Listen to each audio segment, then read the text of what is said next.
Okay. I think I'm finally live this time, actually. Let's get this.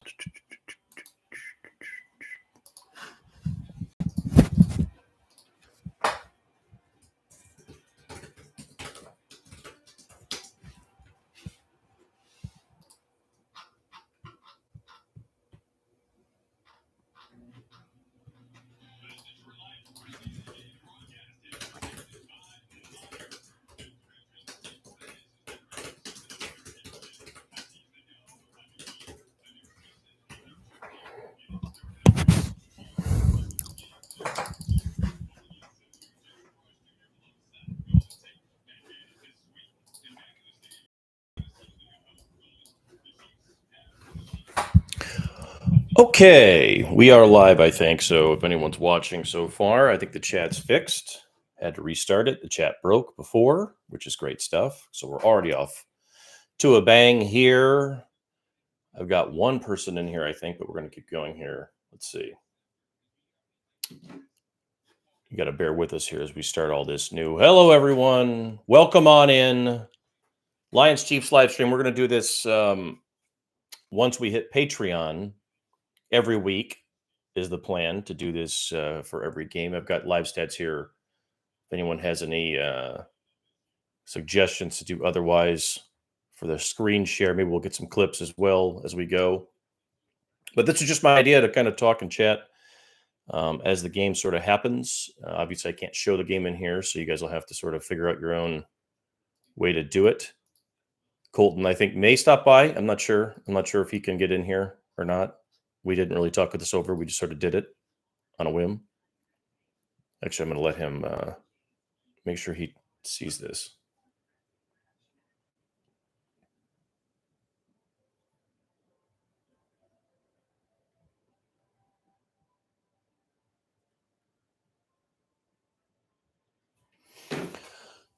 Okay, who've I got in here? Anyone saying hello? Just feel free to hop in the chat. We can chat along as we go. And these will be, I hope everyone has enjoyed some of the film studies. What's up, guys? Nick and A2. We're going to do some more film studies, of course. What's up, Zach? After this one as well, should see a lot more from Hendon Hooker. Should see a lot more, I would think, anyway. We saw earlier today, obviously, Michael Penix. What's up, Taha? First time, long time. There we go. Penix didn't do anything today with the Falcons, which I thought was weird. And, I got asked on Twitter a little bit about what you would do with Hendon Hooker in that exact same situation. I would think Robo says stop praising the Bears. Sorry about that. He looked pretty good, did he not? He looked pretty good. That crazy spin out throw, somebody was like, that wouldn't happen in a real game. Well, whatever. It happened in that game. We saw it, right? Nate Studfeld starts, I am also going to be devastated. I think that's a fair assumption. We'll see how this one goes. I would think, hang on, I'm texting Colton here. I would think that he's eating, so he says he's not going to make this a mukbang, which is good. I would think Hooker would get some time today, a lot, unless he's hurt. But we'll see. All right, enough texting. All right, Lions are going to win the toss, which means they're going to defer and come along as we go. Nate Sudfeld fans are in the house here today in the chat. Hopefully, defense up first, so don't worry. We're going to bear down and just see what happens. How much will Terrion and Rakestraw play? That's a really good question. I don't know. They were banged up, but how banged up is, whatever. And I think that both those guys got a lot of time, the other day, which was good, but also still need a lot more. I don't know. It depends on also what's Kansas City going to do. You always kind of want to see, last week, they got to go with its neighbors, which was Ann Hyatt, who's pretty solid too. So if they're going to throw some starters out here and you get to see that all game, then why not? But otherwise, I wouldn't do it. Rakestraw is a toughie because he has had many injuries over his life. Do I buy what I've seen for practice from Levi? I mean, really, it's going to be about games for him, right? That's going to be. We see this every year with Levi. That's the hard part. I do buy it because I think it's real. But we see it every year with him, and then he gets hurt or something unfortunate happens or whatever it is.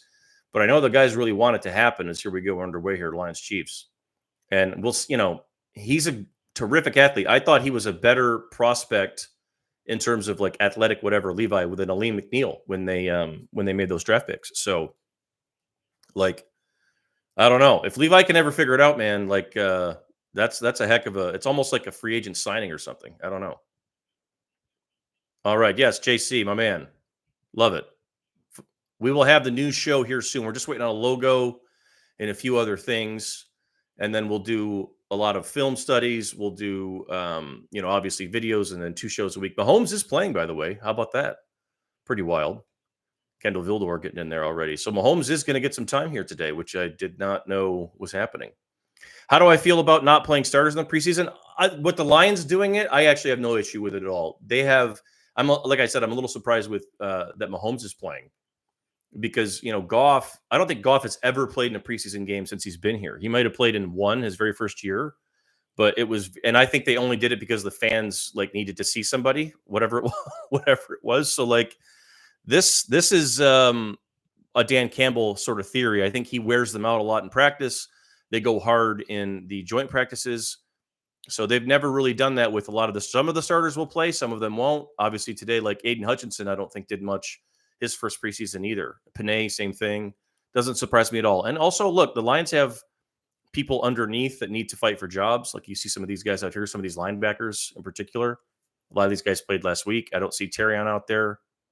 I see backup corners, so it doesn't look like you're going to get any of that either. So probably going to be some Chiefs moving down the field here against the Lions defense, but we'll see. Good test for the backups. Here goes Mahomes to a wide open.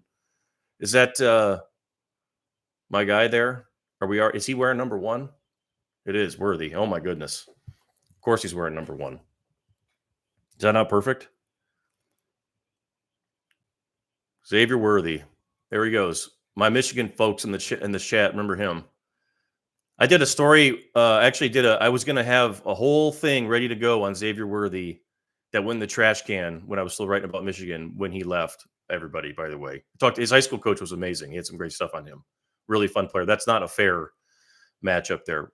Broderick Martin should get some time in here today, we would think, too. He's in there in the middle, so we'll see what happens there.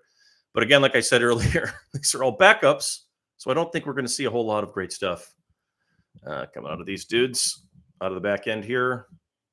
So here come the Chiefs. Mahomes already moving. That is a little bit surprising. Who's going to be receiver 4? That's another really good question. And I think that's why it's like more right now, questions are about the offense, right? I think you saw those corners last week. We saw what they were, getting their feet wet a little bit, getting in there, playing some. I don't know if I've got, same with Nick. If Nate Sudfeld starts, then we might have a shorter stream. That's correct. I don't know. Well, hey, look, Sudfeld's got to do something because like people kept asking about the Lions backup quarterback situation and like, hey, look, should Hendon be worried or what's going on? And it's like, well, yeah, Sudfeld should be worried. If they're going to do anything, it is going to be exactly what they did to Nate Sudfeld when they brought him in, right? Look at Campbell with the tan lines and the guns out today. It's going to be exactly like when they brought Nate Sudfeld in, and it was a whole situation there where they kept David Blau, they let him compete, it didn't work, and then they just cut him and brought Sudfeld in afterward. I have to think they're going to do the same thing with Sudfeld here. Let him just see if he gets better, he gets better.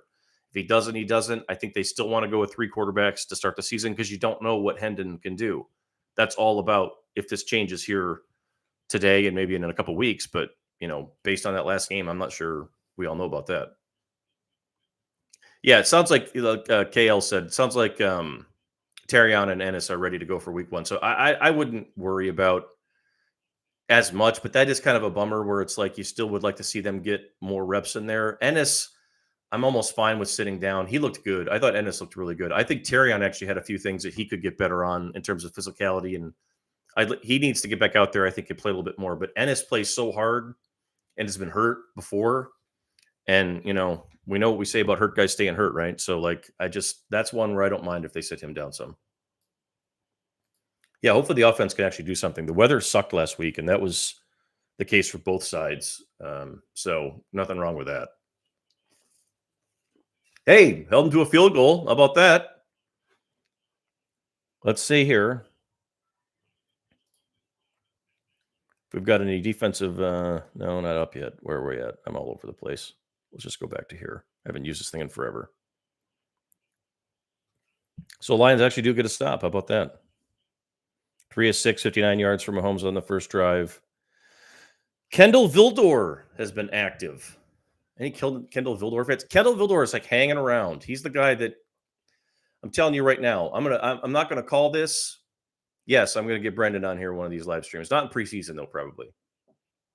But yes, at some point we'll get him on here. Chris too, and Colton and the whole everything else, and some other folks.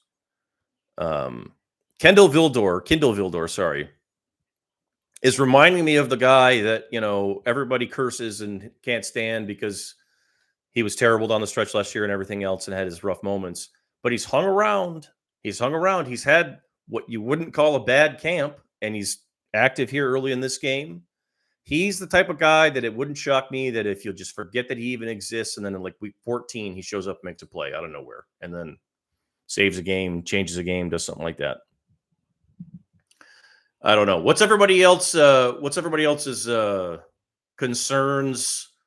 What's your biggest concern right now, Lions-wise, heading into this whole thing? Curious on what you guys are thinking in terms of, because for me, it's like a concern is a tough word because there are areas where I think they need to prove some things, but it's different this year, right? Where there's not as many concerns maybe, but there would be like question marks.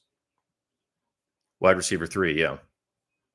Caleb doing Aaron Rodgers things. Yeah, I mean, right. Like I think I made some people upset or nervous when I tweeted that out earlier. But like that's just what you're gonna have to deal with Caleb. But at the same time, I think when I would talk people down off the Bears ledge, a lot of receiver depths. Yeah. A lot of receiver questions. I'm curious to see what happens there today. With the Caleb stuff, you got to remember a couple things. Everything about them is brand new still. Like they played well down the stretch last year. But that offensive line is still sort of coming along. Young talent, young everything. We don't know how the coaching fit's going to work.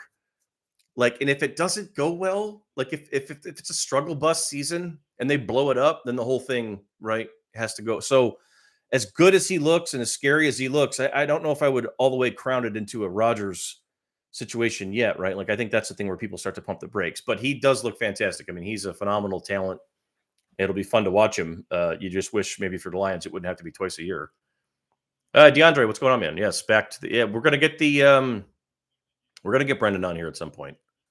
Maybe the Lions don't play the Eagles, I don't think, this year, do they? For the first time in a minute. Usually he goes to those games, but either way, we'll figure something out. We'll get him on there. Yeah, receiver depth, and I think that like that question gets brought up with Jameson. I think there was questions last week about that includes Jameson. Like people were like, "Oh, here comes Nate Sudfeld. Is this going to happen here? Is he going to start the game?"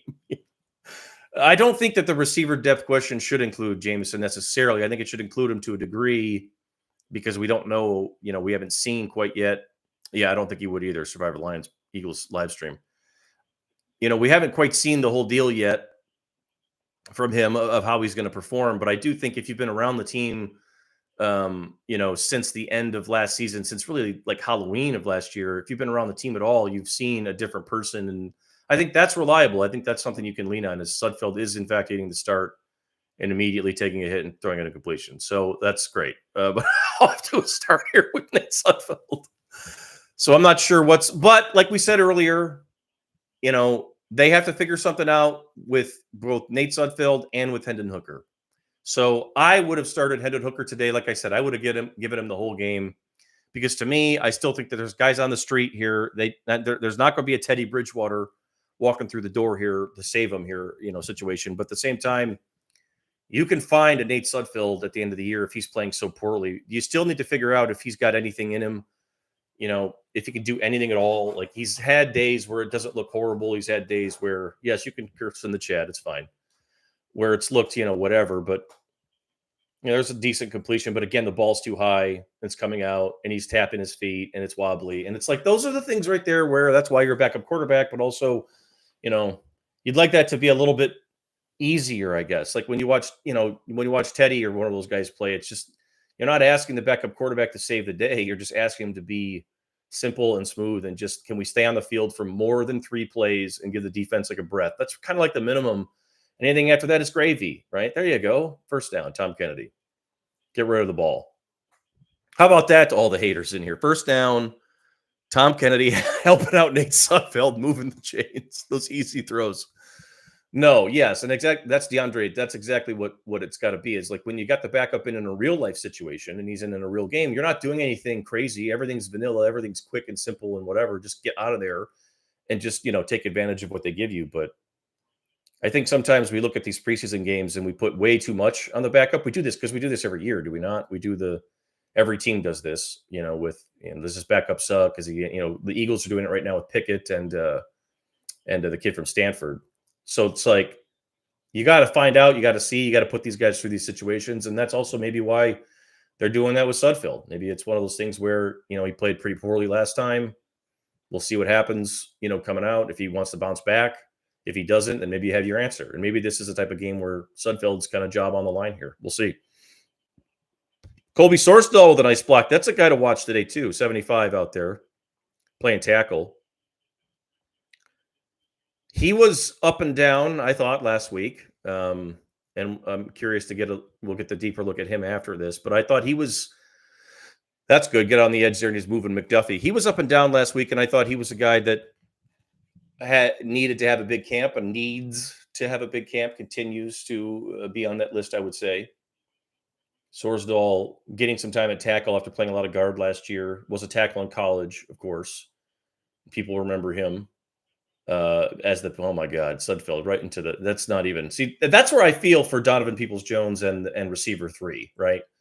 Where it's like, you're not even going to get a look if some of this stuff gets, that's the disappointment here, because Sudfeld's been around long enough and been in other camps, and it feels like they probably could have done better there maybe in the offseason if this is going to be how it goes, because that's not even, that's behind the bench, like Nick said. Like, that's not even. And Donovan, he's trying to make the team, right? Like, that's a toughie. That's where it's like, what do you do? What do you do? I don't think Manu's out there yet either. Yeah, Skipper's going to start the other tackle. That Zylstra. There's another guy to watch too, Shane Zylstra. I don't think they ever want to get rid of him if they can help it. He just can't ever stay healthy. But also another guy to watch today, Giovanni Manu. Later in the game, probably a guy that'll come in late and get reps if he's healthy and all that. He was obviously up and down last week, and there were some downs, like bad downs. And yes, why is Sudfeld throwing everything sidearm? I don't know. But Manu is the type of guy that you invest in time in games like this, and in the long run, it pays you off. Yeah, Donovan, that's a great question. I've obviously seen a lot of him, as everybody in here probably has too, back from the Michigan days. Is that's going to be short of a first down to Tom Kennedy again, I think. Yeah. Donovan is it's a tough one because he's not a great route runner, or he wasn't in college. He wasn't coming out of high school. He didn't really get better at it in college, and he doesn't do the little things as a route runner that create that extra separation. Because, like, you look at Donovan Peoples-Jones, he's a sub 4.40 with 40 plus vert and all this, but he's never open. He's never all the way open. He's a little bit open, right? It's not like, whoa, I'm open. He can't.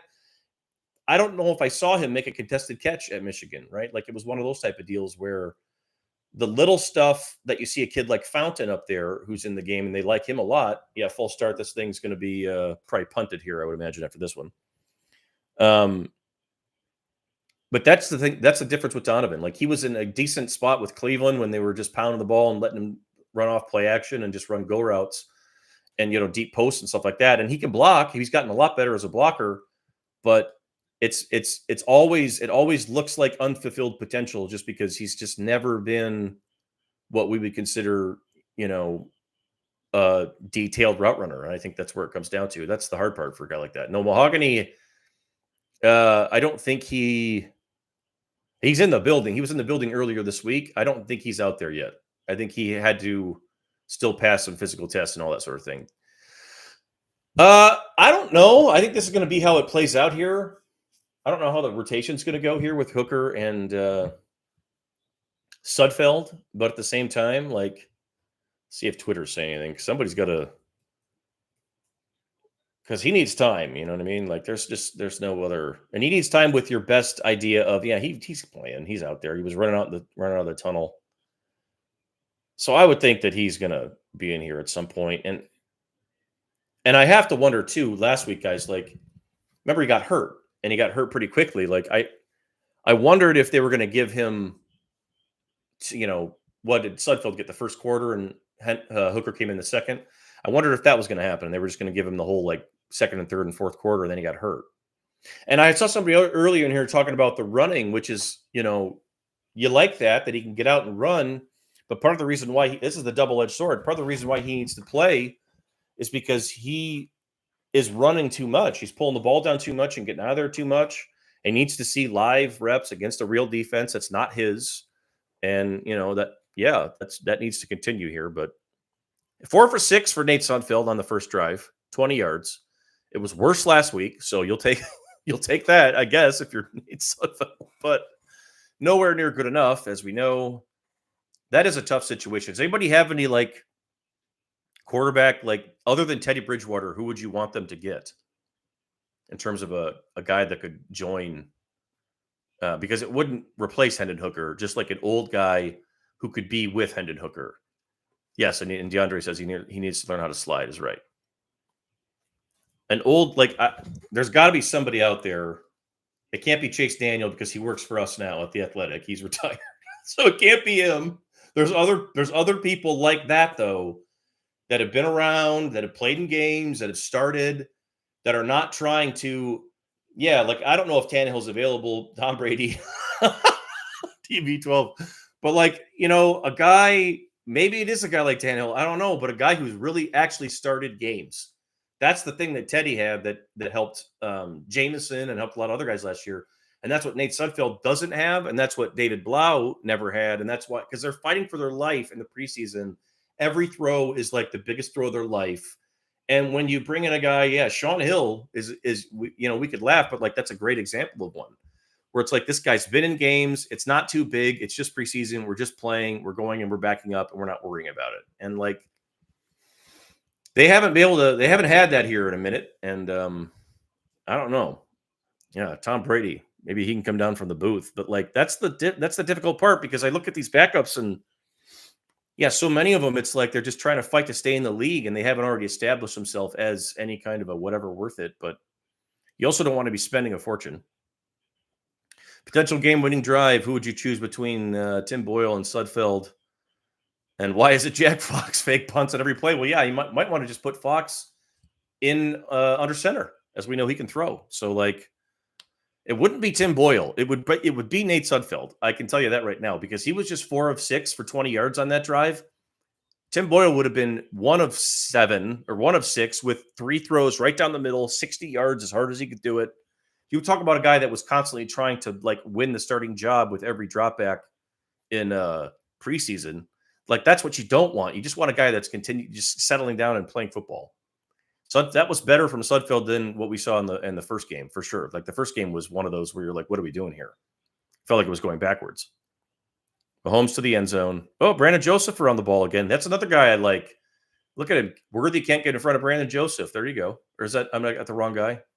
That's not Brandon Joseph down there. Who was that?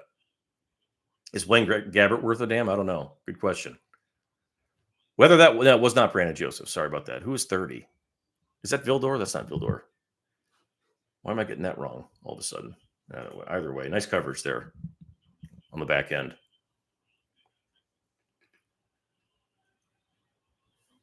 Dorsey, yes. Thank you. DeAndre got it. Yes, David as well. Dorsey. Nice job by Khalid Dorsey there, staying in front of Xavier Worthy. Other guy, too, that popped out to me last week defensively, just to watch to see how much better he gets or how he's playing, is James Houston. As they continue to shift James Houston from, just put your hand on the ground, go get the quarterback, edge rusher at all times, to trying to make him into more of a Sam linebacker who can move around and play a little bit more. I would imagine that once the season starts, and if James is healthy, he will be a on the ground, go get it guy. Yeah, and Worthy would be a cheat code in NCAA 25, by the way. That's thank God he's not in the game. Probably a cheat code in Madden, I would imagine. Although he'll have 10 strength or whatever it was. I don't remember what I was talking about, but either way. Somebody's down here, it looks like, as well. That's not good. Can't see who we got. Oh, it's a 4. Oh, is that that's the edge that's been playing pretty decent ball here. Ukuwu. It's not Houston. No, it is 45. Yeah, yeah. Nick's got it. Ukuwu. And that guy actually had some burst to him. He had some. The Lions had some decent. Yeah, that's. I don't know what happened to him. I didn't see it. Looked like a cut, maybe. They had some decent little uh moments last week in the pass rush situation there. And he was one of them. Like, I mean, he was a guy that was creating separation and getting in there too. So hopefully he can get back up and get back in the game here. Who's the other guy? The guy that the guy they put on pup now. I can't think of his name. I'm gonna look at the roster. Yeah, the Sam experiment's over. They said, "Oh wow, well, they tried." I actually like the Sam experiment. I think the Sam experiment should at least be something that they do, like this time of year. Because last week, I mean, it was a mess. He was all over the place, but there was still some situations. I think once you get into the season, like you said, like Kimberly said, like once you get into the season, you say forget it, and you just say go get the quarterback. But like in long term, somebody gets hurt, whatever it is. But yeah, I think that's fine. At this point, you just let him go. Yeah, Isaac Okwu, rookie from Ole Miss. Reeves Maben, I think he's a on the team guy for sure. He's on the team, no question about that. He'll make the team and he'll be a special teams captain type guy. And he will be if Anzalone gets hurt, probably first off the bench. And I maybe ahead of Malcolm. And I think that's something where, we'll see about, how Malcolm responds to all that and what they do with him. But like, I would think I think they trust Reeves Maben more in coverage situations, in high pressure situations, if someone gets hurt, whatever it is. So he's definitely on the team. And yeah, Malcolm's another one that we're gonna have to see. Local brew favorite? I don't know. I haven't been into the scene here and as of late. It's been I've stayed away from that sort of thing for a while. No, what is yours? What am I missing here in any event? You guys caught me off guard with that one. Who's running back today other than Craig? Did Jefferson get back in there? I'm not sure if he got back in there. No. Oh, Ku's walking off, so at least he's. Let's see what happened. Oh yeah, he got cut. I think he's going to be okay. He probably just got freaked out. Like he got cut and hit on the knee, and he's back up and walking around. So no big deal there. Pittman, yeah, he made the team. They could not get rid of that guy. He was a tough dude. He was a tough dude. I liked him. He just every year he made the team. I think Campbell's first year, and I think I was surprised he didn't make it his second year. Okuu in the tent there.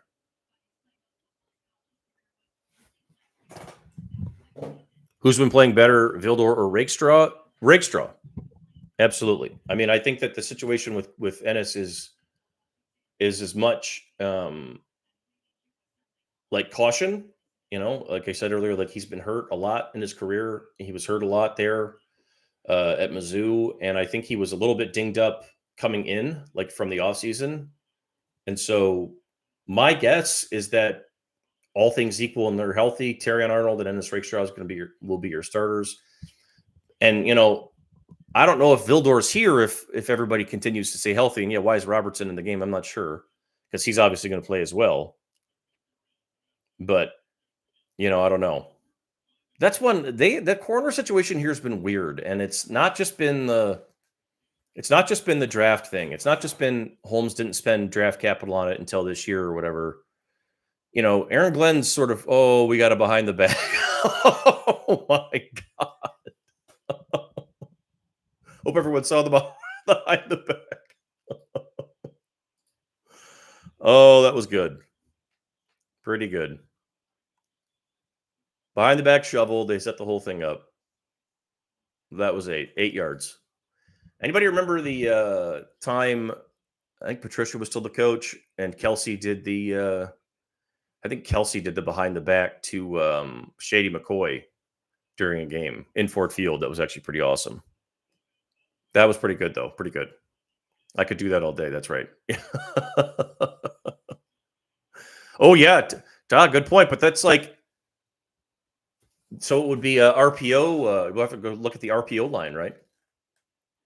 He does drop back an awful long way on those, right? But that will be on SportsCenter for the next 48 straight hours. There's Worthy's problem right there. You just saw it. Ball comes out. He weighs like 155 pounds. Look at this.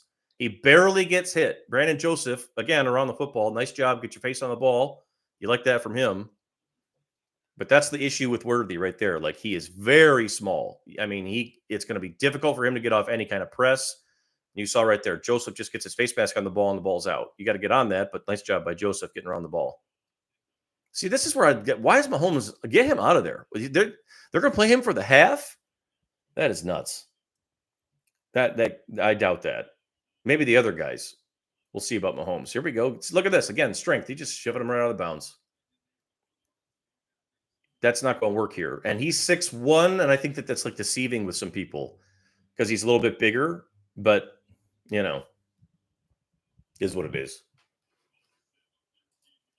He's fast.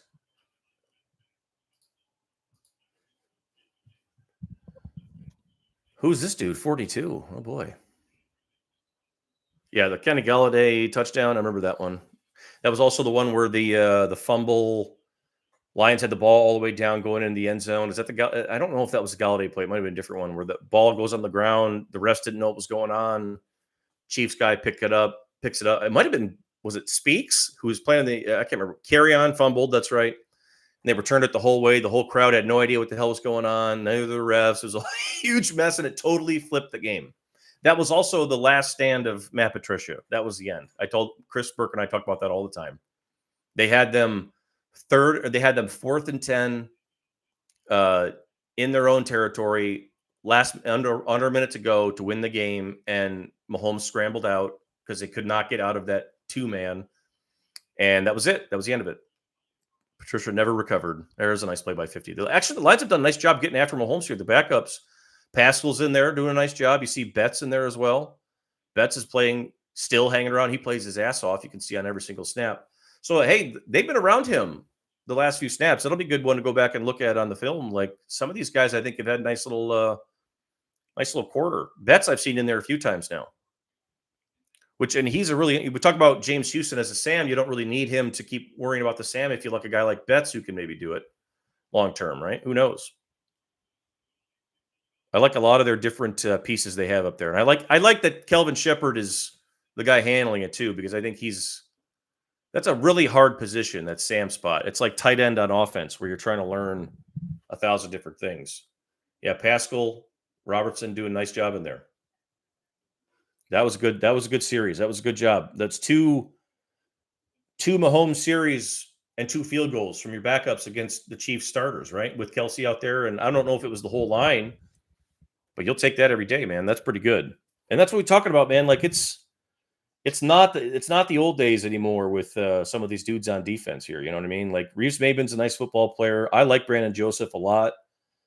I still really think Josh Pascal's going to be good. Wingo's getting reps in there. We know about Amik. And like I talked about earlier with Vildor and Dorsey, like, Aaron Glenn has weird preferences in cornerbacks, but he has weird hunches in cornerbacks too. Betts has been one of these guys that goes up in camp, to Ronald's question, because I don't think he gets a lot of, like, this is a big day for him here. This day, these preseason games at the end. I don't think he gets a ton of reps against the ones, but like, I feel like the times I've been out there, it's one of those, like, it took him a little bit to find his footing after, playing in the CFL, whatever it was, but looks fine to me. A little thin, but that is what it is. I mean, that's one of those deals. Yeah, the behind the back pass is going to be probably everywhere here soon.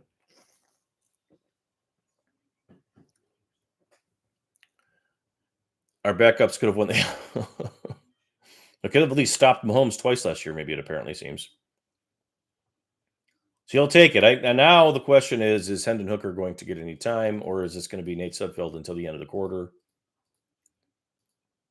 Are we going to have to continue to watch Sudfeld sud it out? I think that's probably going to happen here. There's the Mahomes behind the back.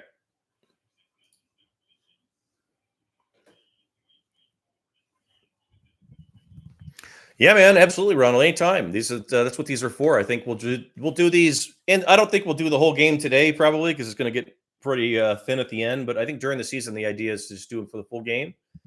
Um, just about every game, I might go to a couple, but I think at the same time, I love the new kickoff in a second here.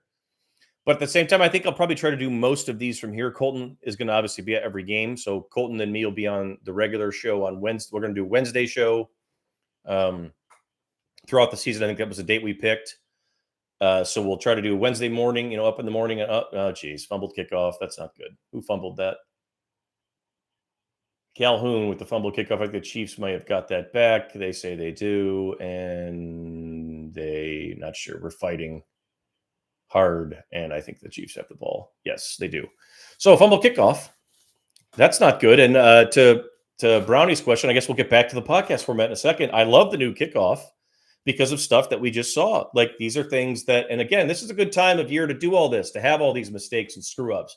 These guys are coming at you under control and ready to hit. Like we just saw, Calhoun just blew his chance, right? They're coming at you ready to get much more under control and ready than they used to be. Because if you remember, they used to be starting from that deep run.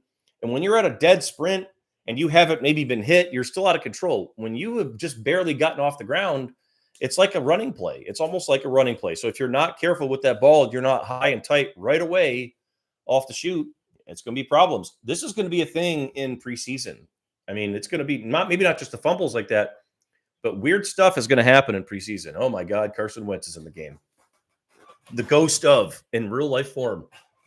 But these kickoffs, I love them for that exact reason. I think it's going to eventually everyone's going to figure it out. It's going to be fine, but it's going to be a different wrinkle. You've seen already in some of these preseason games, some of these things where if a guy doesn't quite do his job the way that he would have normally, whatever, he gets edged and you're going around the corner for 45 yards and the ball's at the 50. So, yeah, Carson Wentz is still in the league and might still be making money from the Eagles at this point. That contract was Daniel Jones-ish, we'll say. Although, no, Daniel Jones had a bad day. He did have one nice throw, but I think the rest of it was pretty bad. Wentz in here with who is that guy? Is that Carson Steele? Yeah. With the long hair there. H-back situation. Broderick Martin getting some run. Pascal getting some run. Dorsey getting some run. I like Betts. That's a bummer that Kaminsky's out, but I think that, and Betts does not play the same thing that Kaminsky does, but I think Kaminsky's going to open things up for Kaminsky being out is going to open things up for Pascal, who I think has played well in camp, and I think will be a good football player in time so long as he can stay healthy. Amik's still in the game for reasons that we can't quite figure out, although maybe they're thin. Who knows at corner at this point? Oh, boy. We're the end zone touchdown. Who beat, I think, is that Amik? Not sure that he beat Amik, but he beat somebody. Mahomes liked it. Lions defense does wonders against Patrick Mahomes and then falls apart against Carson Wentz and the backups. Just like you draw it up. Who'd he beat? Here we go. Worthy at the line. Oh, boy. He just beat Amik. He shook him. He guessed. That was Amik. I think that was just man coverage, and he just guessed wrong and missed him. I wish I could show highlights on here. I can't stream NFL clips. Here he goes. Oh, yeah, it's just man coverage. Robertson bit on a double move, and that's why we found, yes, DeAndre is right. We found out why he's still in the football game, because that's terrible. That is not good enough, and especially against a guy that fast. That's going to be disappointing for them when they get into the room. You expect better from him on that one. That's not, and that's a guy like Carson Wentz, who's not a very good football player. That's way too easy, and that will be one that they have a long conversation about. Either like somebody else said earlier, maybe that was some miscommunication there, but I almost feel like that was just guessing on a double move or a one move, really. And away we go. Looks like Sudfeld is, in fact, going to get one more drive. At least he's got the helmet on. So we got that going on. But look, ladies and gentlemen. It used to be like this during the regular season, if you can recall. And hopefully that never happens again, but knock on whatever. So Mahomes goes 8 of 24, 8 of 14 for 93 yards against Lions backups. And Wentz walks off the bench and just drops a dime. Or, well, I mean, it was wide open, but whatever. Yes. Legacy drive incoming for Sudfeld.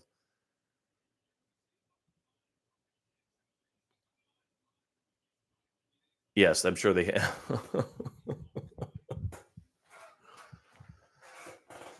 Yeah, that's why I said earlier, like somebody asked before, like thoughts. Like I don't think Goff. I think Goff played in the very first preseason game he ever had in Detroit, and this is Goff is not the type of quarterback that you want standing around in that pocket very long in these preseason games around these banged up patchwork offensive lines. Like that's not because it's tee off time on a lot of these guys. So no problems there. You take what you can get and get out of there. Sudfeld back in here, and we'll see how that's gonna. He didn't even. Oh, they fumbled at the last one. That's right. So he's only had the one drive.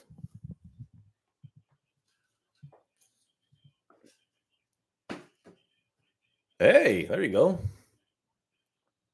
Little jet sweep. That's another one. Williams. I mean, they don't hate it, right? Like that's the type of guy that it's pretty wide open. It's not going to be Tom Kennedy, but that's how you help yourself indeed right there. Like make a play. Go make a play. Like James Mitchell's out there right now. Guys like that, go make a play. Like there's Donovan.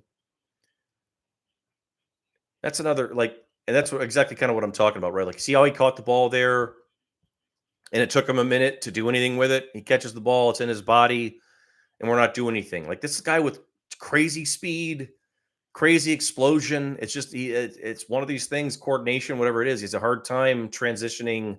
Like that's a nice catch, nice job, but like you always are left wanting more. You know, it seems like because you know what kind of athlete he is. So that's a tricky part with him.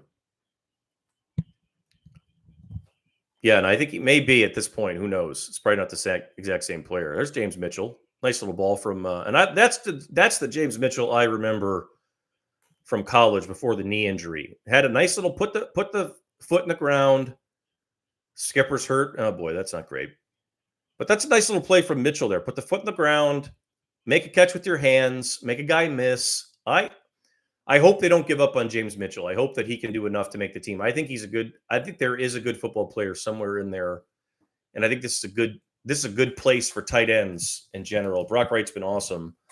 And nothing to get, that's great that they re-signed him. Somebody just lose a face mask right there.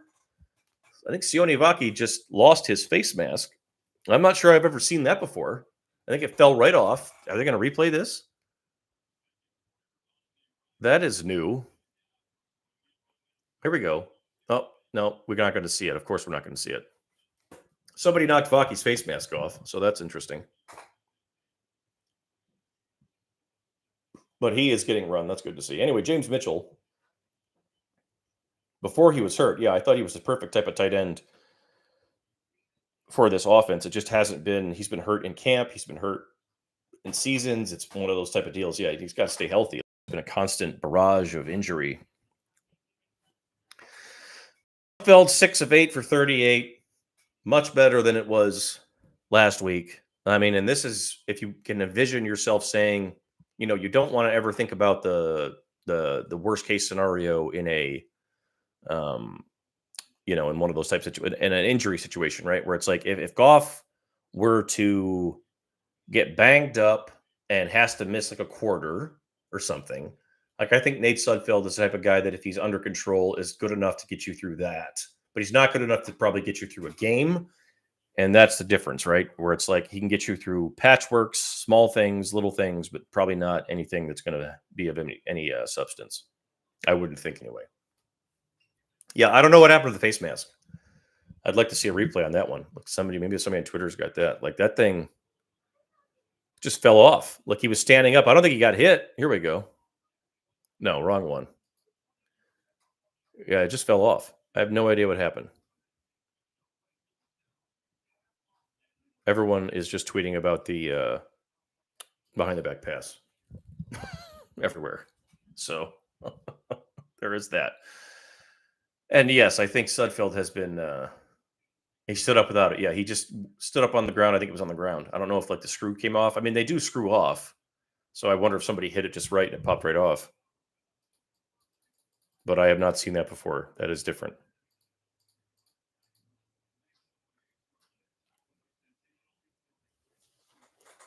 Lions are driving. Okay, let's see the end of the quarter. Frankly, all things considered, I thought the defense, at least the first couple units that went out there for a quarter against Mahomes, did okay. I mean,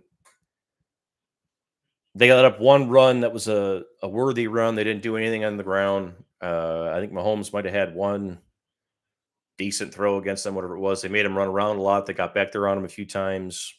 Other than one bad Amik Robinson, whatever, and a couple chunks here and there because he's Mahomes. Like that's not bad. I think you'll take that. You'll take that away if you're Detroit from this one and say that some of those guys up front, and they'll probably get more run here, but some of those guys up front on defense, especially on the defensive line, I thought did a nice job. And then some of the corners were pretty active too, not getting destroyed, not being lost or embarrassed or anything like that, which can happen in games like this, or at least against players like that. All right, Sudfeld. Oh yeah. Who's back in here?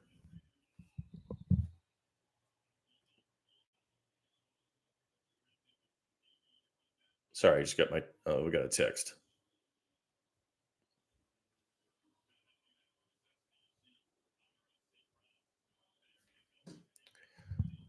Oh, St. Brown in. No, he's out. Obviously, yes. So no face mask rewind. Okay, never got anything up to date on that. And Vaki's not back in the game. 3rd and 6. Here we go. He is back in the game, and that's terrible. So that's one where I don't know. I don't know if that's on him just ripping the ball too fast, which it probably is. You're gonna let him kick this, or Davis not getting his head turned around in time. It might be both. Yeah, that might be on the receiver. Not sure if I blame Sudfeld on that one all the way. That might be he's got to be turned around and ready for that ball. Jake Bates from long range here is his 55 yards. Oh my God. That would have been good from 70 yards, I do believe. And that was 88's fault, by the way. That was not Nate Sudfeld's fault on the last screw up there. Jake Bates, let's go. From downtown, 55 yards like it was like a damn extra point. And I mean that leg, look it. If you can kick, and I think this is the theory, right, on Dan Campbell. If I don't have a kicker that can kick from that far out or farther, I don't even want one on my team because I'm never going to. If I'm Campbell, how many 36-yard field goals do the Lions kick? Like when they're faced with situations where a 36-yard field goal is about to come up, they go for it more often than not. Maybe a 4th and 10, but I think Campbell's times, the times what they've gone for it near midfield like that, where people get upset. I think you would have seen in the past. Obviously, they didn't pay Matt Prater back in the day, but I think you would have seen in the past him kick a lot more field goals there if he had a guy that he knew could actually do it. So every guy they bring in is a boomer, is just kicks the shit out of the ball. Bates has been the best one in terms of distance and doing it consistently, but like the Lions do not talk to kickers unless they have like holy hell range. So yeah, I think Bates might be a guy. I mean, the Lions weren't the only team that had interest there, and Bates, I think, more or less auditioned teams to sign. He picked the Lions over some other offers. So I think he's a pretty legit player, and we'll see what happens with reliability on PATs and all that sort of thing. But like his specialty is kicking the long ball, and I think that's going to be what he's in the game for. The Patreon, we'll have 2 tiers. We'll have a cheap tier and a second tier that gets you everything. But I do believe everything will be under, or I believe the cheapest one that we have on there will be under $5. I think actually we might have everything on there under $5. So it'll be Under $5 will get you in. Not sure yet on the exact price, but it'll be less than $5. And that'll be per month. So just, about $5 a month. And that'll get you all of our video content, audio content, and everything else that we do. I was talking about that a little bit earlier. I believe we'll do shows every week during the season on Wednesdays, and then I'll have this show during Lions games. Just about every game. I think I'm going to try to do every game, but there'll be some games, obviously, I think I have to go to, so we might not do some. But I'll get a nice heads up, Robert, my man. Appreciate that. Tell your friends. We'll have more news on that soon. But then, yeah, and I think that all the film studies and everything else will be on there. Yep, Folsey's talking now, so we'll put all of, and more details coming. I don't want to give them all out because they're not all finalized yet, but we'll have 2 tiers. The more expensive tier, which I believe I think everything's going to be under $5. But the more expensive tier will get you the Wednesday show plus the Sunday stream, plus all of the other video content, the film studies, and everything else that we do. We'll put those all on there as well. And yeah, we appreciate anybody who can give anything at all. If you can't, we appreciate you as well for that, listening or watching on YouTube, because we'll have the YouTube channel up as well also. And the idea there is that obviously the streams and the shows will live on Patreon, but we'll have clips and we'll have some things that we will do with YouTube as well. So, we'll learn as we go in some ways and keep kind of growing as we go too, right along with you. But as I said, we haven't talked too much about this, but I said on the one show a couple weeks ago, it wasn't our choice to move off of the Athletic platform. The Athletic is no longer doing local podcasting. I don't know if you've noticed, if you are a subscriber to the Athletic and there haven't been local NBA shows on there for some time. And this was the last year they did local football shows. So basically it was either stop the show or start over. So we're starting over, and, Patreon, I think is a great thing. And I think it's a thing that gives people that have the ability to help that opportunity. But like I said earlier, if you don't have that ability, it's not going to be the end of the world, because I think we'll still have stuff available via YouTube and other things as well. So, and that's a great way to support as well. YouTube channel, just subscribe on there, give us likes on the videos. And as long as we have support in any way like that, it doesn't have to be a lot, just enough to worth it to do it. I think we'll do this because we both enjoy it. Colton too, and Chris will be around as well whenever he has some time. I think we also want to get some of the other Detroit guys in here too. When we have some time, maybe we'll get Max and Cody, James, those guys in here on some of the days. So we'll see how it goes. But I'm not sure when we'll actually launch the Patreon yet, for sure. Hopefully maybe within the next week, although I don't want to promise that. We're just waiting on a few other things to finish it up, and that should all be good to go. So excited to get that started. But otherwise, yeah, it'll be the actual show will be the same show that we've always done. Just it'll be on video form, and it'll be on Patreon. You can get audio on there too. So yeah. Lions back out there. Carson Wentz, 3rd and 7. So much better defensive situation here for Detroit. That's not going to help. That's out of bounds. Oh, nice job. Nice job. That Ross pushed him out of bounds. Justin Ross still hanging around with the Chiefs. How about that? Is that who's over there? Vildor. It's not a good throw. That's more on the throw than it was on anything else. Justin Ross did a nice job of getting to that ball. But Vildor is around. It's either OnlyFans or Patreon is right, Taha. That's correct. Maybe someday we'll split off into OnlyFans. We don't know yet. I saw Justin Rogers did. He's got some OnlyFans content on with these in the cold tub, which was pretty good. Yeah, we'll take maybe it would have been a PI, maybe a little incidental there. We'll use the sideline, but like you say, Vildor's in the way. That's not a good throw. That's a really good job by Ross of getting to the ball. I like Justin Ross a lot. He can't quite get it all maybe together yet. No, not going to redeem ourselves quite all the way here. Although that wasn't the same. We had Calhoun earlier, did we not? That's Williams. So not a terrible day from Vildor. He was around the ball. That wasn't bad. I think he'll take it. Now the question is, are we going to see Hendon Hooker? Or is this is this Sudfeld odyssey going to continue? Yeah, that's a really nice play by Justin Ross. That's a guy that somebody's going to find out. He's not a bad player.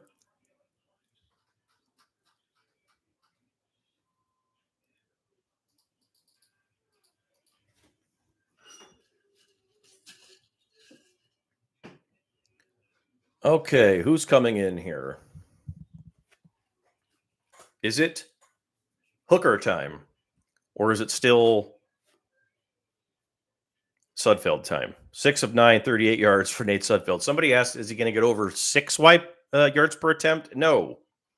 If that was the over-under, we are well under. He's at 4.2 at the moment, or he's at 4.2 on the yards per. Yeah, not a good situation here.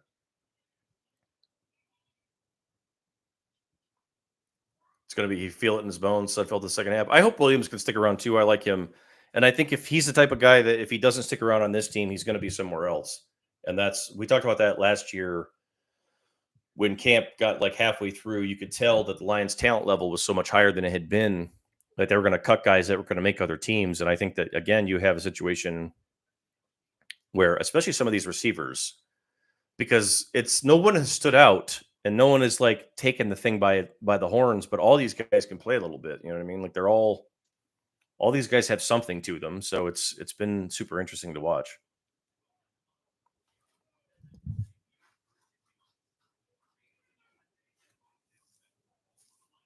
All right, let's see. Leading rusher is Vaki, barely. 4 catches for those last week. Yeah, we got to get something going here. Nick is correct. Lions got to do something like put someone in that's interesting. Possibly there's Maurice Alexander over there. Could watch him, but he's currently on the sideline. So Sudfeld's still in the game for reasons that I don't know. Maybe Hendon's going to get the whole second half. I don't know. That's or maybe I don't know. They still obviously want to get more out of him as he's running the ball now, which is just like, I don't see. Yeah, to me, it's like, I don't know. Maybe it's more caution on, how ready is he? How ready is he not with Hendon? I don't know, but that's sort of the mystery here, I guess, is at some point you got to cut it loose and let him go and just see what happens. You know what I mean?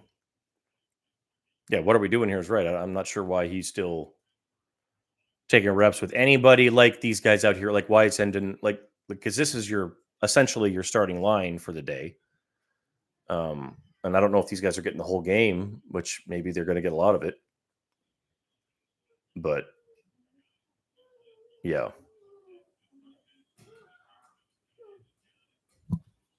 Not sure on that one. Vaki's going to get some run, though. Sione Vaki. Not really sure what role he's going to have at the end of the day here, how much offense you're actually going to see him play. Every single special team, but I mean, I've been asked a lot about, what's he going to do? I don't know. I don't know how many carries or how many attempts like this he's actually going to get. Yes, Sudfeld, you got to get him out of the game. Like, this is not okay. I don't know if Fromm's going to play it all. Fromm just got in. But at the same, yeah, and it's like they had not seen nearly enough from Hooker to justify not wanting him in the game. And that last one was a disaster. Goff, well, at least Goff's no longer ever concerned about having anyone usurp him here as this backup situation just continues to get worse. 3rd and 6. Here we go. Kingsley Akuakan, the kid from Florida, getting a lot of the center reps in there again today, which is cool to see. I liked him a lot as a UDFA coming out, as Sudfeld double clutch and hitches and throws it into the dirt, and hopefully that's going to be the end of his day. We will see, however, as that was a nothing burger of a series, and if you are standing on that sideline and not saying, get out of there, I'm not sure what you're doing. Oh, we're gonna get a good back look at this one, see how it goes. So Kennedy is open, he doesn't see him, and then he waits, and then yeah. So Sudfeld is just he doesn't have it, and I think that's the everybody knew that coming in. The big question now at the end of the day is like Jake Fromm, is he the answer? I guess we'll see him later too today. I don't think Jake Fromm's the answer, but maybe the question becomes: do we see Jake Fromm uh, in the next one a lot more? Right?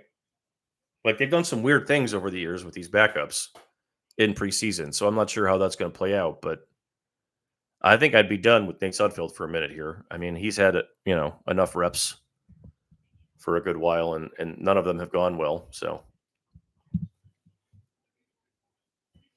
well, I think they don't alternate because you want them to get like if you're going to put a guy in, like you want him to go in and mimic a game situation as best he can. So he's going to go in there and he's going to play with the same guys that he'd be playing with, right? So I get all that. I get why you're not going to rotate him or something like that, but like Sudfeld could have got a quarter, and then I just don't know why they're so trepidatious about putting him in the game for like a game, for a full game. Like if it were me, I would have given him the game. Like I would have given him the full game today.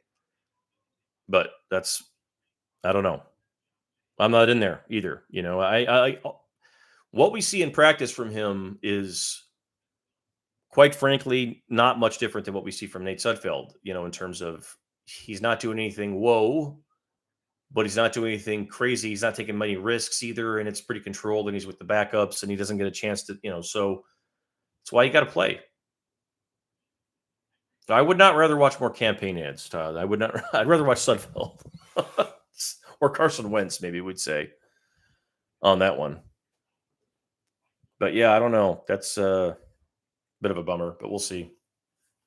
Yeah, I agree with DeAndre. You've got to find out. And yeah, I mean, they did this a couple years ago with Blau and Tim Boyle, where it became a thing where it was like it just felt like they didn't want to make a decision because they didn't want to, I didn't want to say hurt anybody's feelings, but that's almost what it felt like at the end because it was like, what these guys both are, and then they ended up cutting both of them, as we remember. And it's like I felt like they just kept kicking the can, didn't want to make a decision, Then it was too late. Then they made it.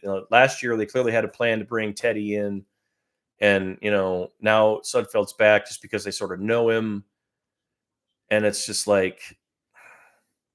Right, and the developmental backup has to play, and that's the entire reason why you have him, is to put him in here in these situations and let the guy play, and you can't be nervous. And if he's hurt, that's one thing, right? And I get that or whatever, but if he's not, then what's going on here? So I don't know. Wentz still in the game. Who's their third stringer? Not even. No, I don't think the Chiefs ever quite had their starting defense in. Yeah, and I don't know what the Lions, and that's the thing with Brownie's question about Hooker. I don't know what if they are cooling on him. I don't know if that it's an honest. I don't know. It's an honest. I don't know if they love him or if they are cooling on him. I think that they don't know, and I think that that's why this is so whatever, because you draft him and you like what you saw obviously in college. I think I did too. I think a lot of people did. He sits out for the year, which is fine. Nothing wrong there. We expected that. He comes in. I thought he was okay in rookie camp. He was less okay in, and this ref is ripped up. Yeah, he was less okay in, whatever, like spring with when the veterans came back. It was a little bit more of a struggle, but training camp has been like what you would see from a rookie, I think.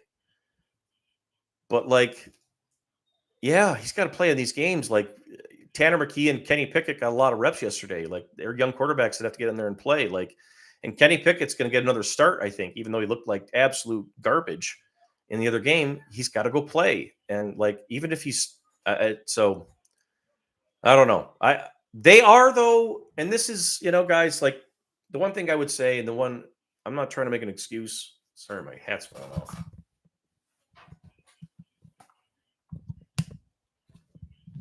There we go.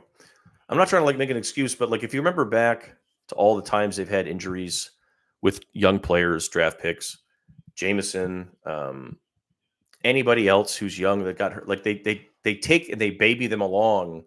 Babying is the wrong word because it's not. I'm not trying to be negative with it, but they don't let them come back and they don't rip the Band-Aid off. They really kind of go slow. Levi was like this after he got hurt the first time. I believe Derek Barnes was like this a lot after he got hurt. I'm trying to think some other guys that have gotten really bad, guys that got hurt and were out for a full year. They don't let them come back as fast as we would think. And I think that part of that is physical, obviously, but the other part of that is mental, where it's we don't want them to let it rip because they're so amped up and psyched up and whatever that they're going to just cut loose and get hurt again or whatever it is. But this is not that. So I don't, this is preseason and he hasn't played. So he was a 3rd-round pick. And it's way too early to give up on him. Yes, obviously. You got to see, though. That's all we're talking about for today. It's and it's a little bit, I don't want to say it's concerning, but it's a little bit confusing, or it's a little bit eye-opening, I guess we'll say, that they can't have enough whatever into him if he's healthy, I suppose, to play in this game today in the first quarter or the second quarter. So that's, easing them in is the word. Yeah, obviously. But I don't know why you would do that here, I mean, it's preseason. He's not, it's not, Hendon's not a linebacker, or a running back. This is preseason. It's not the same. I got it when they did it with Jameson Williams and some of those other guys, but this one I don't quite understand. A little bit weird. Is that a penalty on Betts? Oku's back in, so that's good to see. Robertson making a play there. A little bit up and down maybe for him, but that's maybe why he's still playing. Getting used to playing around everybody, getting used to playing in this defense maybe a little bit. Wingo in there too. See him over the guard. Makai Wingo getting some run. He's had some nice reps here preseason. He's going to be another good one, I think. Got in there that time. Nice pressure. Makai Wingo getting it done. There he is. Colton's in the house on the chat. Colton, next week we got to do this on StreamYard so I can double. I don't know how to do this otherwise. Otherwise, I'd have Colton in the chat or in the thing right now. Nice play from Wingo there. Pretty much every time he comes in, feels like he does something. Are we going to get Hendon Hooker here? Is this going to be another Sudfeld disaster? I mean, I'd settle for Jake Fromm at this point, for God's sake. Oh, Williams, look at that. Oh, he fumbled. Okay. Everything but the fumble. Well, when you're doing the pirouette with the hand on the ground and you're spinning around, it's probably time to go down, I would think, at that point. But good effort from Isaiah Williams nonetheless. I like him a lot. I do like him. Yeah. Yeah. Go down. And he goes down. Yes, just when we compliment Williams, he goes and betrays us like that. Well, who's coming out? Let's see. What's Twitter say?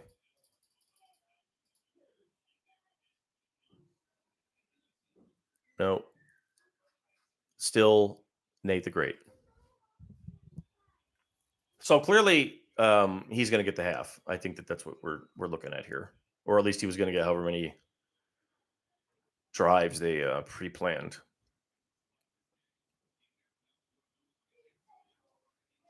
Fit won't be happy about this game. Well, I mean, yes and no, right? Because I feel like the kickoff return, that's a pretty good lesson to learn in that for some of those returners and how fast those guys are going to get up on you. So if nothing else, I think every time they do a kickoff, you're learning something with this right now. There's just no other way to look at it because they're all brand new. I mean, you know what I mean? It's all, every single one of them, there's going to be something that you haven't seen before, pretty much. See, Vaki with a nice cut. Look at that. So maybe I'm wrong. Maybe he's going to get some time. Yeah, I don't know what they're doing with Nate here, but Vaki, that's a nice cut. That's why I still wonder, right? Is he going to get touches on offense? Is he going to be a third down type of guy? I don't know. I mean, I wouldn't want to take Gibbs off the field in any situation, but that's a heck of a cut right there. Yeah, if the Lions are doing this on purpose to keep viewership up, they could be. Could be indeed, as Sudfeld drops again. There's Isaiah. Okay. So he's going to play hard, man. Like, he's going to give you everything he's got on that one. He's a tough dude.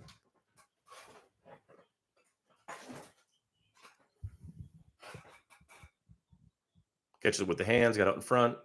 Look how fast he stops. Like, that's what you like. Put the foot in the ground, and it's all burst coming out of it.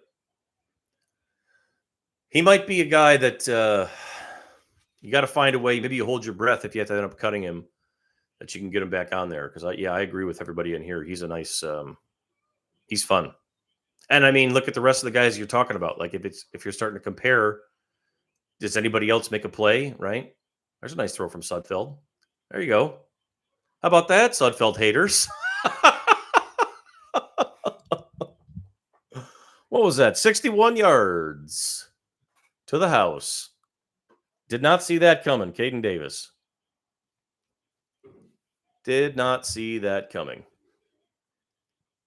So Nate Sudfeld has proved everyone wrong. Caden Davis, that's who I thought it was, the Northwest Missouri State kid. Does he have a brother as well? I'm not sure, but that's a heck of a blown coverage that Nate Sudfeld took advantage of there. Bates, did he dong this? I think I'm on delay. Oh my God, not even close. Like, so, hey, he kicks a 55-yard field goal that would have been good from 80 and misses the extra point by like 4 yards to the left on one of the worst hooks you're going to see all day. Yeah, that's just not really good coverage at all. But a good throw by Nate Sudfeld. That looked like Indiana Nate Sudfeld right there. Throwing that into blown coverage and seeing what happens.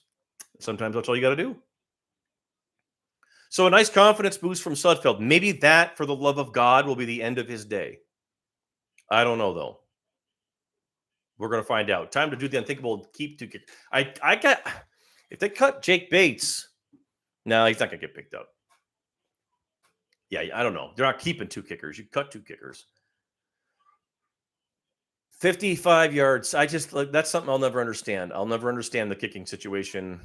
I'm not a golfer either, so I don't get that. But like how you can be so good from that deep and then have the yip inside like that is beyond me.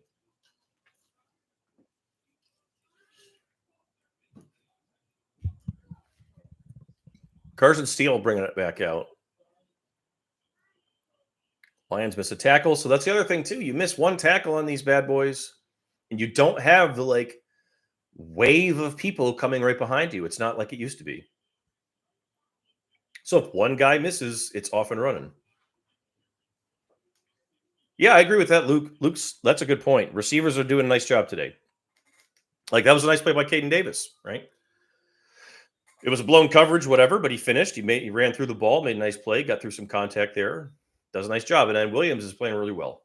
Other than put the ball on the ground a little bit there, but whatever. He was trying to do something with it. So don't hate that at all. Normally this time of year, we're just talking about Tom Kennedy doing stuff. Donovan's actually done a few things. James Mitchell getting involved. So I feel like this is a better day so far than the Giants game, I think, in general. I feel like we've seen better output. There's a hold. There's another hold. And they're going to get him on that one. See, Uku getting in there again. Nice job. Matthew Betts. No, not Matthew Betts, but Uku getting in there. Nice job.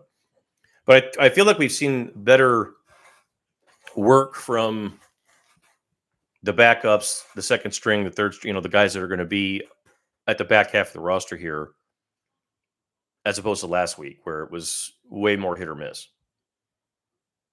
Like, I feel like you're getting more consistent stuff up front. Sudfeld has been better, but also off. But, the times he's been off, it's not because he's getting destroyed. Yeah, and then as KZ says, defensively, that's the big takeaway for me defensively is really the whole group, but I felt like the front did a really good job, and then probably includes the linebackers, and we'll go back and look at it tomorrow. But when you go back, I mean, the Chiefs front didn't do anything. They were around Mahomes. It's one Ukwu. Sorry. Here we go. Big gain around the corner. But no, I mean, I think the front did a nice job there against they were around Mahomes pretty consistently early in the game. Ukwu. Yeah. There he got in there again. But it is what it is at this point. So it's, I think a lot of these guys are still in there, but they're mixing and matching. There's Dorsey still in, Ukwu's still in, somebody getting leveled. Melifonwu's getting some run. So it's like Melifonwu's going to play a whole half of football, but Hendon Hooker can't play. That's where I'm just like, man, you don't know what's going on, though. He did have a concussion last week. That's also part of it. I always try to keep that in mind. These are the conversations that we have in the press box, by the way. Then we go downstairs and get an answer, and it's all revealed. Trying to see who else is in there. Summers, Joseph, Brandon Joseph getting a lot of time today.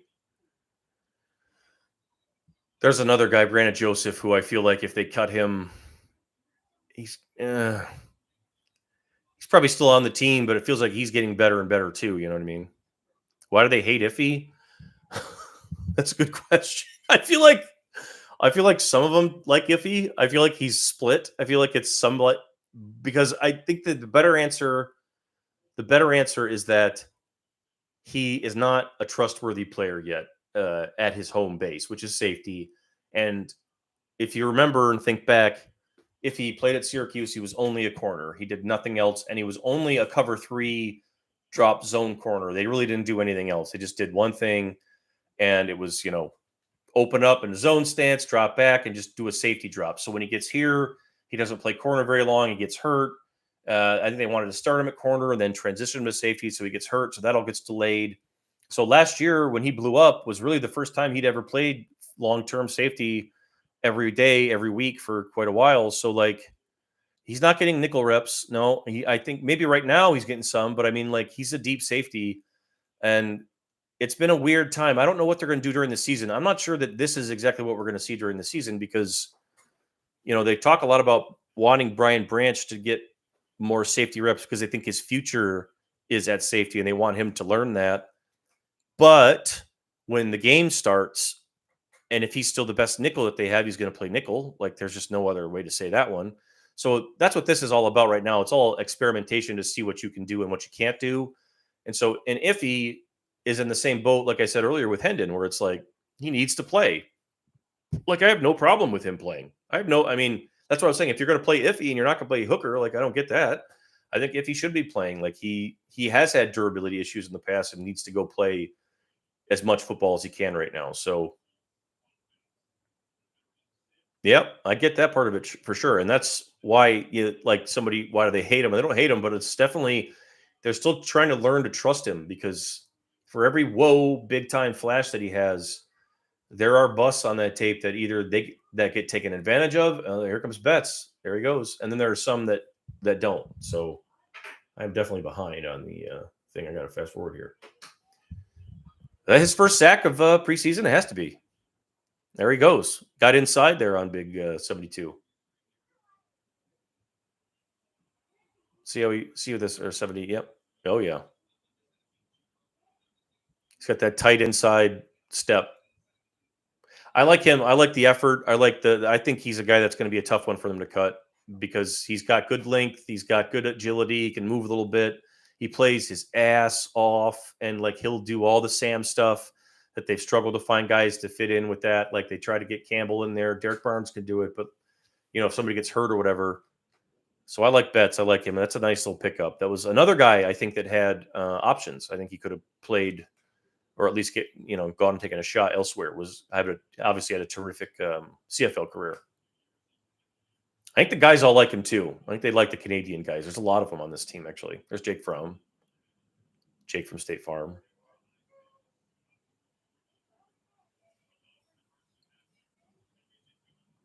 So nice moment there for Mr. Betts.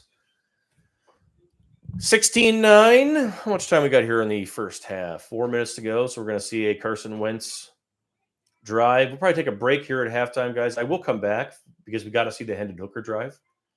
I'm not sure we'll do the full second half. We'll see.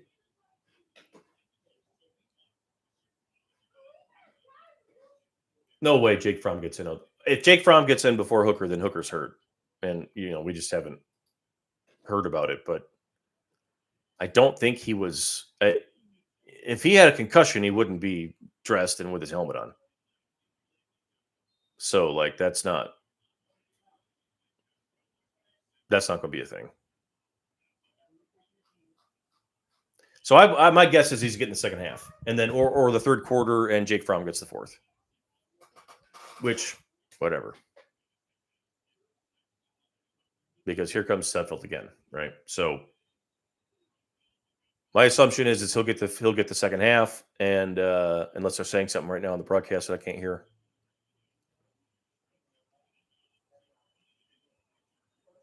Twitter will have a meltdown if Jake Fromm gets in before Hendon Hooker, but that would be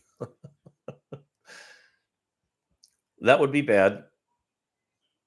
Yeah, that could still be cautious with him, like Kimberly's saying. Let's say there's a pick, so we got to get him. I mean, you know what I mean? Like, what are we doing here? Yeah, and he wouldn't be on the sideline if he had cleared protocol. You know what I mean? They wouldn't let him have his helmet. Well, Peoples Jones at least fought that one, so you give him effort for fighting that off. That was a horrible throw. Obviously, inside, there's really nothing you can do about it. Nate Sudfeld today made, I want to say, two decent throws. And the one that was a big play, he's not even looking. He's not even looking. What are you doing? He's just turning and throwing. And the one that was a big play was almost as much of a bust as it was a good throw. So not a good day for Nate Sudfeld here. 8 of 14, 116, one touchdown, one interception. I said last time, for the love of God, I thought that would be the end of his day. And it wasn't. So I'm not going to say that again.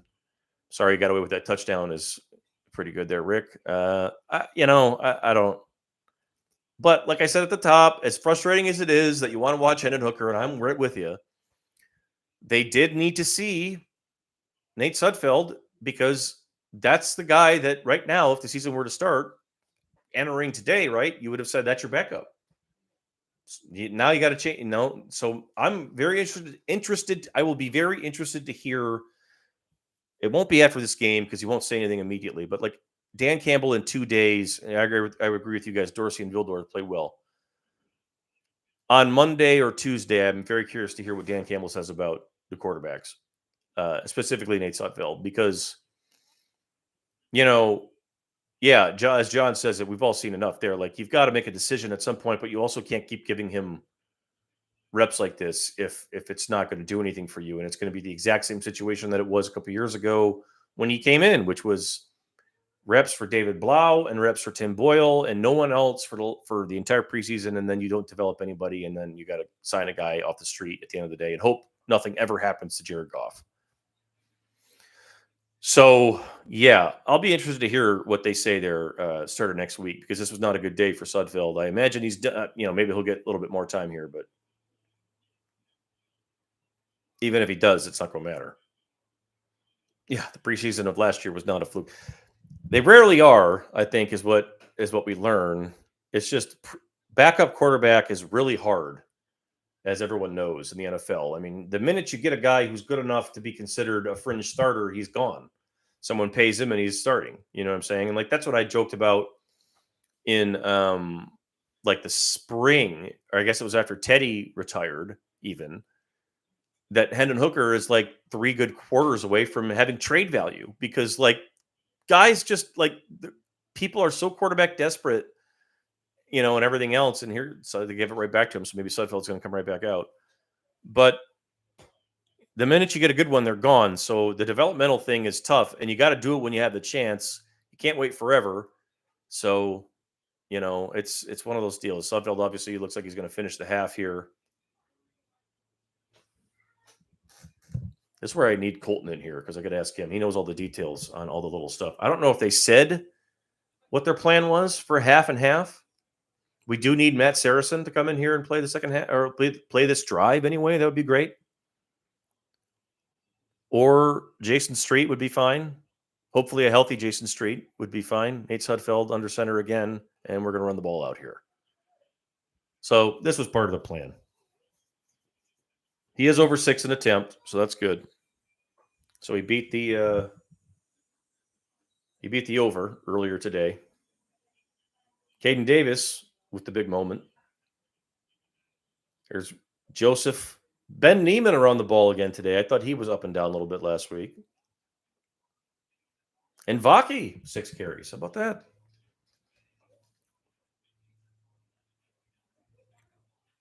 Well, I got to tell you, Nate Sudfeld has not played worse than Carson Wentz, because after Carson Wentz had the freebie and the gimme, he is 4 of 9 for like 7 yards. So there's that. What was that? How long was that long one to Worthy? 39 yards. He's lost yards since that. He's on a negative yard. Wentz is on a negative yard situation. Sorsdahl, yeah, I want to see his tape. I actually have in the back of my head here, plan to do a film review on him after this game for next week, hopefully, because I think he got the whole half there. I think all those guys did. We'll see if they get anything in the third quarter. That should be about 40, 50 snaps, whatever it was. He was up and down last week. Sorsdahl was. I thought the time, it's notable that he's now playing, it seems, only tackle. So it seems like if Decker were to go down, and the other guy that got hurt last week, and now I'm blanking on his name, I thought actually was better than Colby. But Colby was up and down, still having trouble with, I think, technique consistency and understanding that it has to be perfect every single snap at this level. Because, he's the guy that played small school ball and could get away with a lot as a really good athlete. So new position for him. Last week was not great. I have a feeling today is probably better just because they've run the ball better. There's been better cracks in there. There hasn't been much behind the line. Sudfeld hasn't had too many people in his face. So I think they've done a better job up front. It seems like they have today. Coyote Osika did a really good job last week. So did some of their interior guys as well. Was it Clement? Duke played well last week. I got the roster here. Duke Clemens played well last week, I thought. Nice was sort of, we'll see, but he was playing guard. And then Sorsdahl was out there with Coyote. So I tell you, I like Coyote a lot. I like him. I think they've actually found a guy there. I think he's a guy that can be a nice little plug and play if you're in the shit and need somebody to come in and fix something for you. Obviously, they want Colby to be the swing tackle. I'm not sure he's quite there yet. And I think that if we were to start the game today, like, they would probably end up doing it with, it'd still be Skipper, I would think. But that's not a long-term solution. Skipper's already getting a little bit older, and that's a tough one pretty much every game anyway. Does he get to practice if he's on NFI to start the season? I don't know. That is a good question. We'll burn that bridge when we get there. Didn't sound like he's going to be on NFI to start the season, but I don't want to promise that either, because he's not back yet, obviously, but he is in the building. Sudfeld, get rid of the ball. Like, you can see them over there frustrated on the sideline.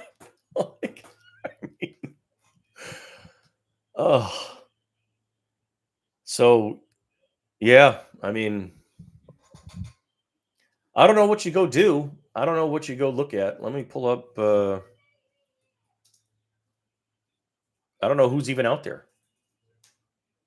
You know what I'm saying? Like, at this point, you're looking at replacement level Nate Sudfeld. So it's almost like, he's got to work at some point here, or Hendon's got to work, which is the curious. Like, Josh Johnson's in a camp somewhere. You can't get him. I think I saw him out there somewhere.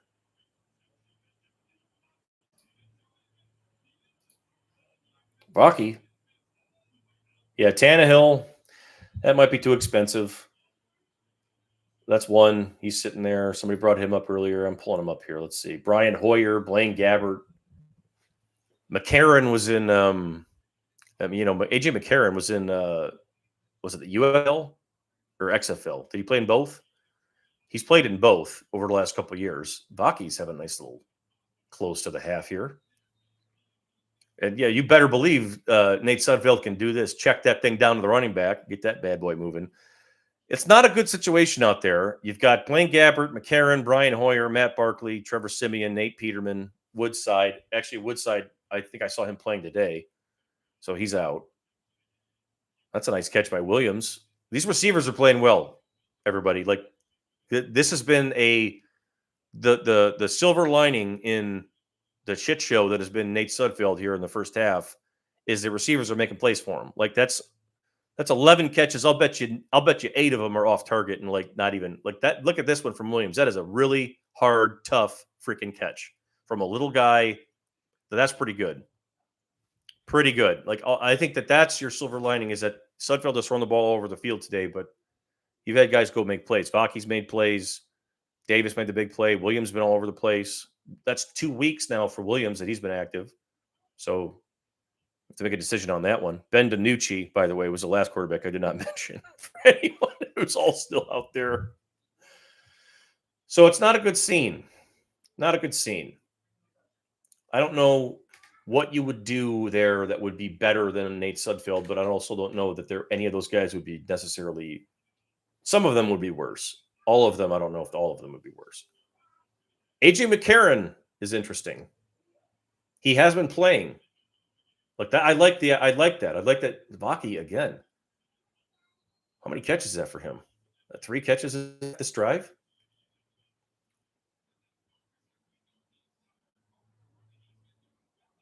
That guy's going to be a 3-way player. He's going to play offense, defense, special teams this year. You watch. He will get reps at linebacker. He will get reps at running back, and he will get reps on punt or something. I said it here on August 17th. Chiefs Lions live stream. Vaki looking like Theo Riddick out here for crying out loud. He's out of the game. Sudfeld is going to have to call a timeout. He's not going to be able to do anything here. What are you going to do? Your guy's not in the game. Obviously incomplete. Obviously. Get Vaki back in the game. Yeah, Malcolm version 2.0, but probably more so. Probably more so. Because I think he'll actually probably have like I said earlier in the show today, I don't know how much time he'd get with the actual offense, but guys are going to get hurt, and they're definitely going to play him if guys, you know what I'm saying? So like that pickup even more every day. Like he is a really good football player. Those guys are, you don't see guys like that very often. You know what I mean? Like that's like a Mike Sainristil of the backfield almost, like the other way. Oh my God. And he's open. Like Sudfeld. Jesus. Can't have it. Yeah, right. The boyfriend meme, exactly right. Like the watching Sudfeld walk or watching Malcolm walk away and looking back at Vaki. It's the new Vaki. That's the NFL, right? Not for long. I like Malcolm too. We'll see what happens with him. I like him. I think he fits a lot of what they do. It's just he's got limitations physically that are hard to get over. All right, Nate. Shovel pass. Funk? Who's this? I'm not even sure who that is. Jake Funk. Okay, yes. Yeah, exactly. Sudfeld with the Mahomes shovel pass here. Look at that. Jake Funk making a play. So look at man. They got a lot of scrappy pass catchers out here. Not anybody that I'm afraid of. Not anybody that I would want to give a wide receiver 3 to. But I appreciate that. I don't know if he's related to Terry Funk, but if he is, we got something going there. That's pretty good. He is the check down god. That he's reminding me of like Goff's first season with the Lions when every game that he would finish with like 3 bills, it was because like the last 2 quarters were him just checking the ball down to Swift over and over and over and over and over and over. 23 attempts here in the first half from Sudfeld. How about that? He got his work in, by God. $184. So they're going to tell you after the game that some of the stuff he did today was good and some of the stuff was unacceptable. So don't get upset when they say the good, because there were a couple decent throws, but like the unacceptable is, in my opinion, it's outweighing it. And I think the takeaway when they watch the tape is going to be the receivers played better than he did, and the receivers bailed him out. Like Isaiah Williams played really well this half. Vaki played really well this half. Donovan played better than I think we've seen. Zylstra played okay in this half. Like, and there's been a lot of stuff left on the table. I think if we go back, I am not going back to watch Nate Sudfeld all 22, but if you did, I think you'd see a lot of meat on the bone. We just saw one there with Zylstra coming over the middle, like he was open. Like you got to make that throw. There you go. That's a nice ball to Vaki. But again, like if he puts it on his chest right there, that's a touchdown. He's bending over. Is Fountainhead looking at a preseason game? Fountain is not that I've seen, unless he did last week. He's not today. He's been pretty quiet in these games. He was pretty big early in camp.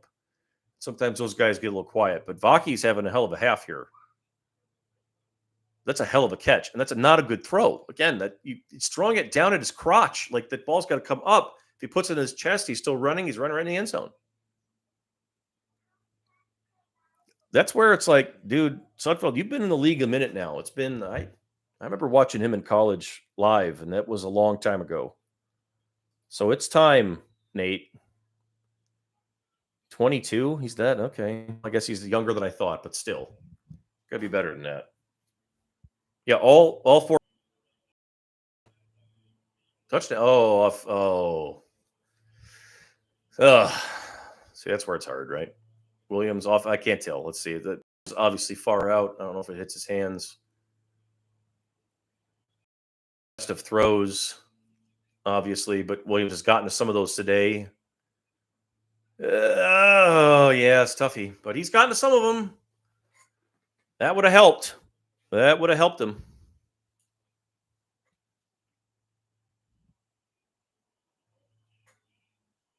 Let's see on this here. Who are we gonna go to? We got Davis in, Williams still in, DPJ in, Mitchell.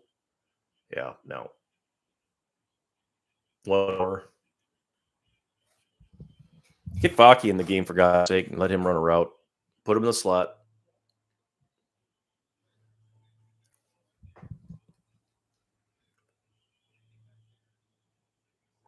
What would we do here?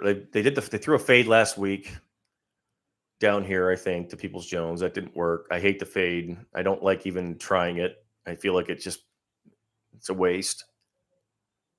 1383. So it's a nice little 2-minute drive against the Chiefs backups. That's typically what we see here from Lions backups in these situations. Vaki is the entire offense. That's correct. Here he goes again and check it down. Nope. Going to throw it out of the back of the end zone. And we wonder why every preseason game ends like 19-15. It's like 7 field goals for both sides because these quarterbacks, and that should give you an insight into how hard when people want to rag on where they're down in the red zone right now or the red zone stats are down, man. It's freaking tough. To practice, watch them do red zone drills 11 on 11. It's one of the most intense things. Here comes Jake Bates trying to figure this thing out and salvage this mess.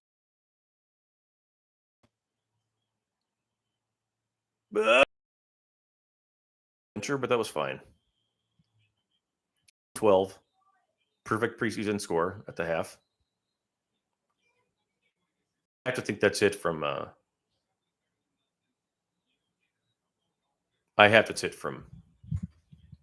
Sudfeld. If it's not, then may God have mercy on all our souls. If it's not, we're not doing the second half of this all the way through. We will come back for Hendon Hooker, though. That is for sure. But I think what I'm going to do is when we get to halftime, I'm going to pause us, and then I'm going to go take a quick break. But hang with me here, and I'll be right back. Actually, I'm going to do that here in a second. I'm going to mute myself and close down. So, everybody, I appreciate you being with me. Stick with me here for a second break, and I'll be right back. Okay.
All right.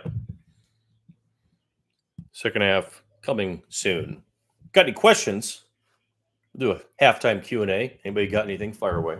I'll put up in the chat box here too for anybody left.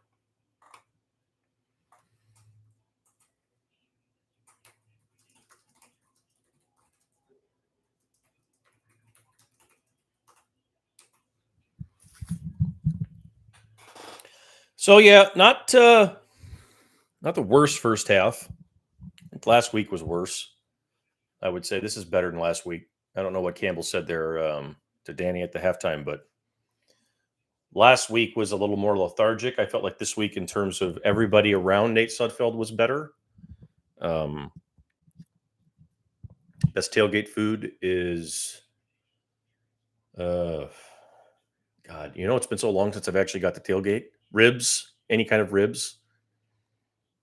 Not covering college football for as long as I did completely destroyed my tailgating career. When I was in college, I tailgated. People always used to think that I went to all these games when I was in college. I didn't go to any games when I was in college. I went to Michigan State. I did not go to any games. I tailgated. And then I went and did other things, but I did not go to games. I didn't go to games. Was a huge tailgater. I can't do it anymore. It's too hard.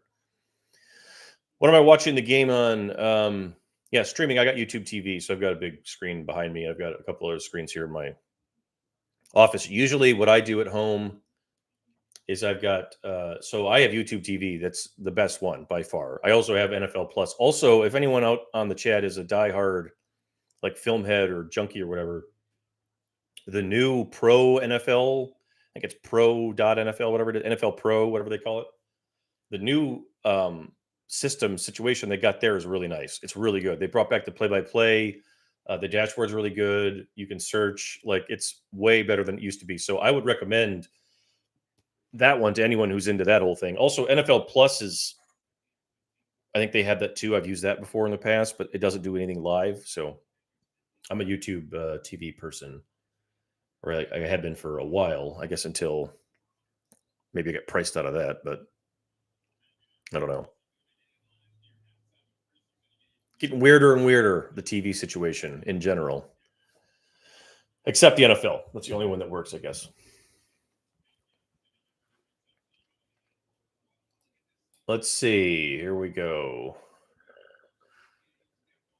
I keep forgetting they're starting with the Rams.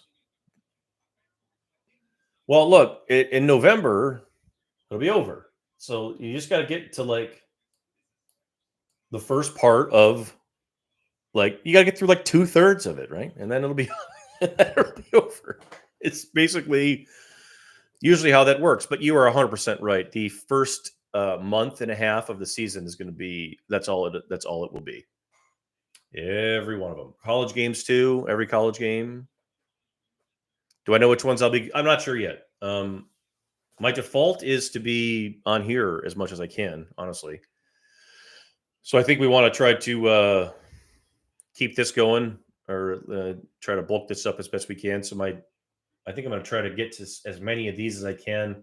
And then I guess we'll see how it goes, really. Like, if it gets late in the season and, some of these are important, obviously I want to try to go to the playoff games, that sort of thing, if they make it again. So that's a TBD for sure. Have I played NCAA? Yes, I have played NCAA 25.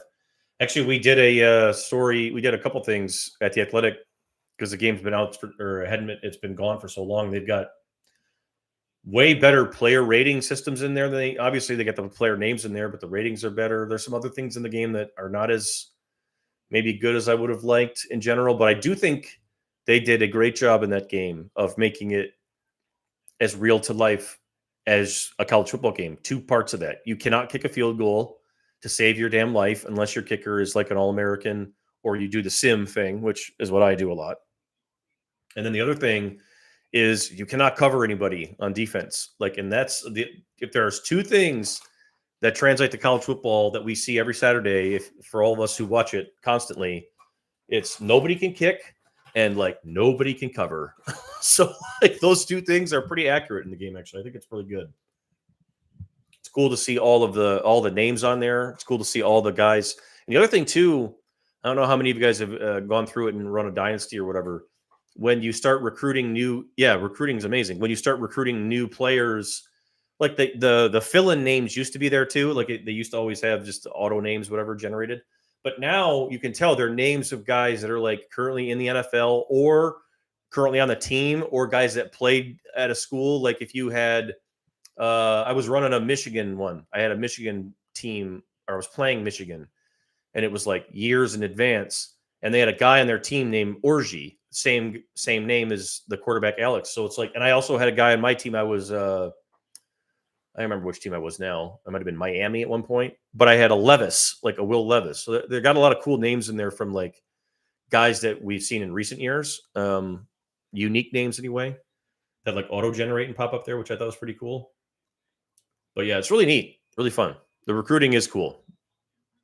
It's really exactly like the last one, which is sort of mind blowing of how good the last game was. Like I think that's the real shame in it. Is like in 2014 they had a hell of a game and they had to get rid of it. And it was so different than Madden and so unique. And like it still is, obviously. And it's great that it's back. But like that's the crazy part that they had to go 10 years without it. Because I mean, like Nick just said he bought a PS5. I upgraded my Xbox for it up to the XS or whatever. Like I know my brother did the same thing. I know a lot of other people who did the same thing. They upgraded or bought a new system or whatever it was. Like I had the one for a long time, but I wasn't going to upgrade until they forced me, and they forced me with this. This was it was a good game. It's a lot of fun. Madden coming out soon though. And actual college football will be starting soon as well, which I'm excited about. I know everyone in here is also excited about. College football playoff this year will be fun. Yeah, GTA 6 will be the one that we'll all be waiting on in our deathbed, I'm afraid. Although the trailer is out, I've seen that. I think the real one is out. Like there was like fake ones for a long time, but then they've come back. But yeah, we'll see if that ever does arrive. I saw GTA Vice City still on Twitter this morning. Made me go back. Is Golden Tate hyping up Williams too much? I don't know what he's saying, but no, I don't think so. Williams had a really nice day today, and he's made some really hard. He made some tough catches. He made the one that he had to bend back on was really, really tough, and he's made some nice plays in space. You can see how hard, or how explosive he is when he comes out of a cut. Like he's just it's a size thing for all these guys like this. You know what I mean? It's like yeah. Oh, I'm delayed. Yeah. Maybe I'll have to figure that out the next time. But no, yeah, Williams he's an interesting one. I think he's a guy that that I would have a hard time cutting if it were up to him and like some other guys on a different deal. What area of Michigan? Still around Ann Arbor, yeah. It's windy today. Actually, here I don't see any clouds yet, but we're getting some wind, if nothing else. Yeah, my YouTube TV, it's fine, but like it does obviously the same thing as everybody else's. Like it does a thing where it feels like it's live. I haven't stopped it. I haven't slowed it down, but something's happened where it's choked or lagged for a second, and then I'll be like 6 seconds behind, or suddenly, you know what I mean, or like 3 seconds behind. And the other thing too, this is another thing people don't understand sometimes. I think all these things, like Toss had mentioned, the antenna, they're all over the place. Like when you're at the stadium, like upstairs in the press box, they'll put a TV right above you, and it will be the live like antenna feed of or streaming, whatever it is. So the live actual game will be sometimes almost a minute ahead of the TV, and it is really weird to wait. When you watch something happen, you have to wait like a full minute to watch Twitter or whatever else react to it. But it's like sometimes, like usually, if I want to see a replay of something on the live TV, I have to do it on my computer because like it'll happen, and then if you look up to catch it on delay or something like that, you have to wait like a full minute. Another play will happen. They're like 2 plays behind inside. It's crazy. Like the delay is wild. I do remember the days of ruining people's viewing experience back in the early Twitter days of live tweeting. That was always a good time. People yelling at you to stop tweeting. You got to get blinds in here. Maybe that's a suggestion for next time. Getting sunned out. Well, these games will be at night. All right, back in action. So let's see if they're going to break our hearts here and put Hendon back in, or Hendon in, I should say. Let me tweet this bad boy back out so the people know. Where are we at here?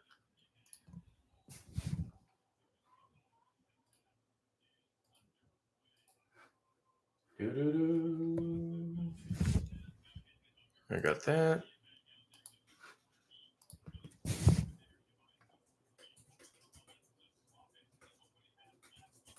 Come watch Hendon Hooker with us, folks.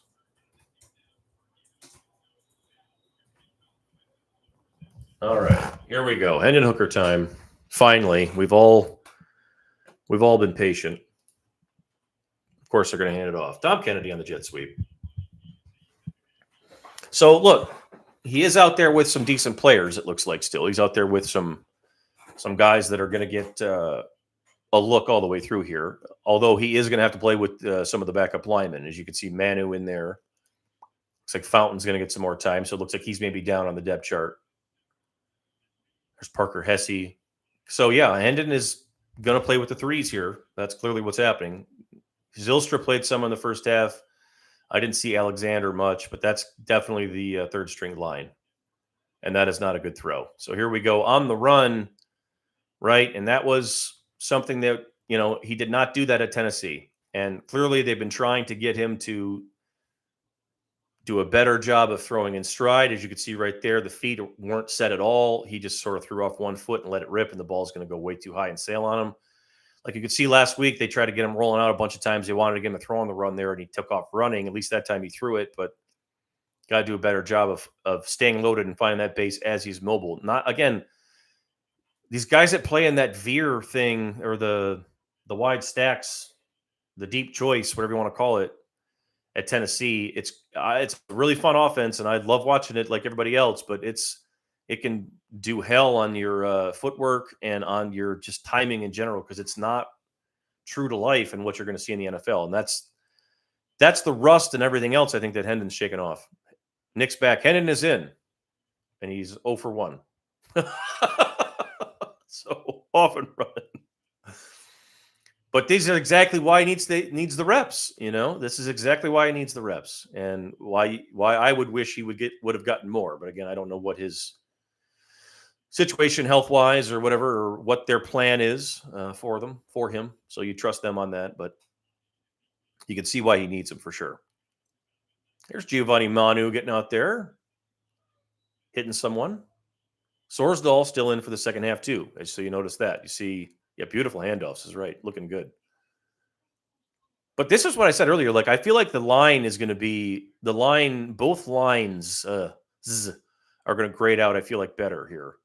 I feel like they've gotten better everything up front today. Like, yeah, they're at 74 yards, almost 6 a carry. And that's only with one, like, weird thing. So that's not bad. I think they're pushing people a little bit. And I say that, and it's a huge loss. But before that, oh boy, is that Jerry Jacobs? No, can't be. Where did he go? He went somewhere. Someone did get destroyed. Let's see. It's a linebacker coming through, right through guard tackle. Sorsdahl. Yikes. Okay, well, we're going to have to go back and look at that one. Yeah, so Sorsdahl getting a lot of time here. Important to note, Colby did play the whole first half with a different group. This is a whole nother, so that might have been on the guard. So we'll have to see. We'll have to go back and look. But that's a challenge when you go play with a whole different, everything. So that's not nothing. This is going to be a delay of game. Oh, he got it off. And he got it batted. So Hendon is not. So maybe we're finding out here why Hendon Hooker waited until the second half to put him in the game. Jacobs to the Rams. Good call. Aubrey Pleasant. So barely got it off. Lost track of the play clock there. And Manu probably has to get a hand on that rusher there. That can't come completely free like that. So not a good start for Hendon Hooker there. That's not what you want. Here come the storm clouds. And here comes a kick return. So, yeah, hey, a lot of work to be done on these kickoffs. I think that's fair to say, yeah. They fumbled one. They've bungled at least one, and they've had a couple pop on them. So Dave Phipp, yeah, he'll burn it eventually, but they're going to get some work out of this one. I'll tell you that. This is all good stuff for them because I think this is your lesson in. That's another one right there. They just got burned earlier too. Like when these guys are they're much more under control now. The tacklers. So if you're the runner, but it's at the same time they don't have the speed, so it is what it is. Yeah, another great punt.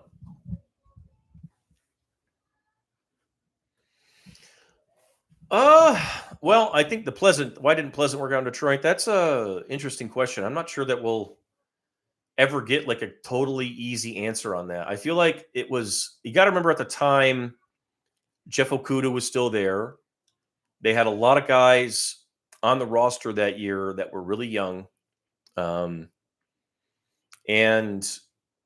there was a communication sort of issue going on there with, I think Aubrey I know he's very intense and in a good way and demands a lot out of everybody. And if you ever went out to a practice out there with him out there, he was louder than AG sometimes. And I think there were days maybe where him and AG maybe had mixed messages with guys and didn't quite like it just wasn't whatever it was, the communication wasn't working. It wasn't coming across and it wasn't fitting. And there was a lot of frustration and they were, winless. And I feel like it was maybe just one of those things where timing was not right.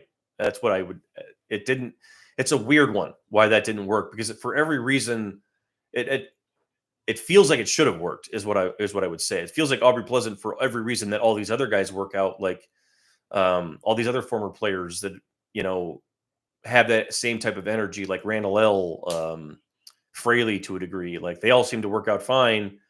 I think Aubrey Pleasant's a good coach. I just, I think it was time and place. And I think time and place in that they were at a time when they were trying to rebuild without, and they knew they were going to lose and they knew they were going to suck and they knew they were going to struggle. And I think he had a hard time with that.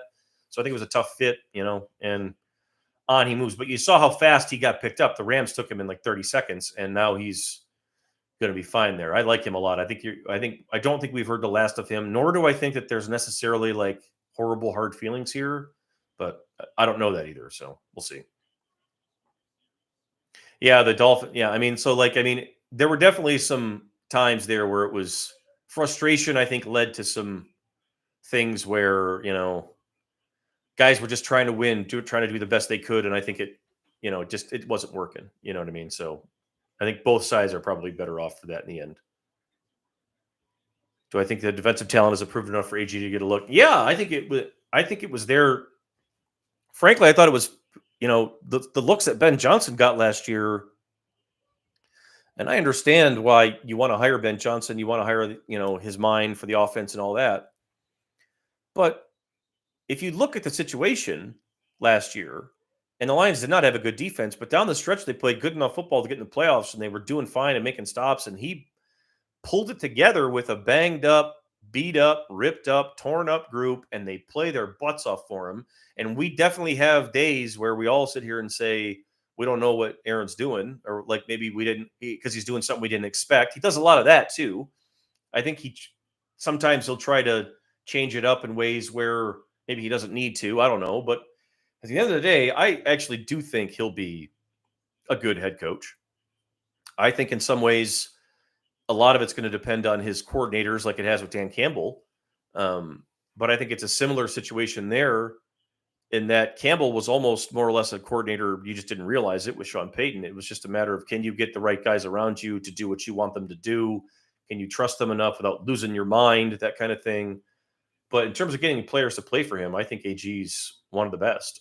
The NFLPA survey last year said it all. That was I think AG was the top assistant on the Players Association. The guys that they'd like to play for the most. So the players love him. There's no ifs, ands, or buts about that. And that is 70% of the battle in the NFL, if not more, because everybody's got. You know what I mean? I like him a lot too.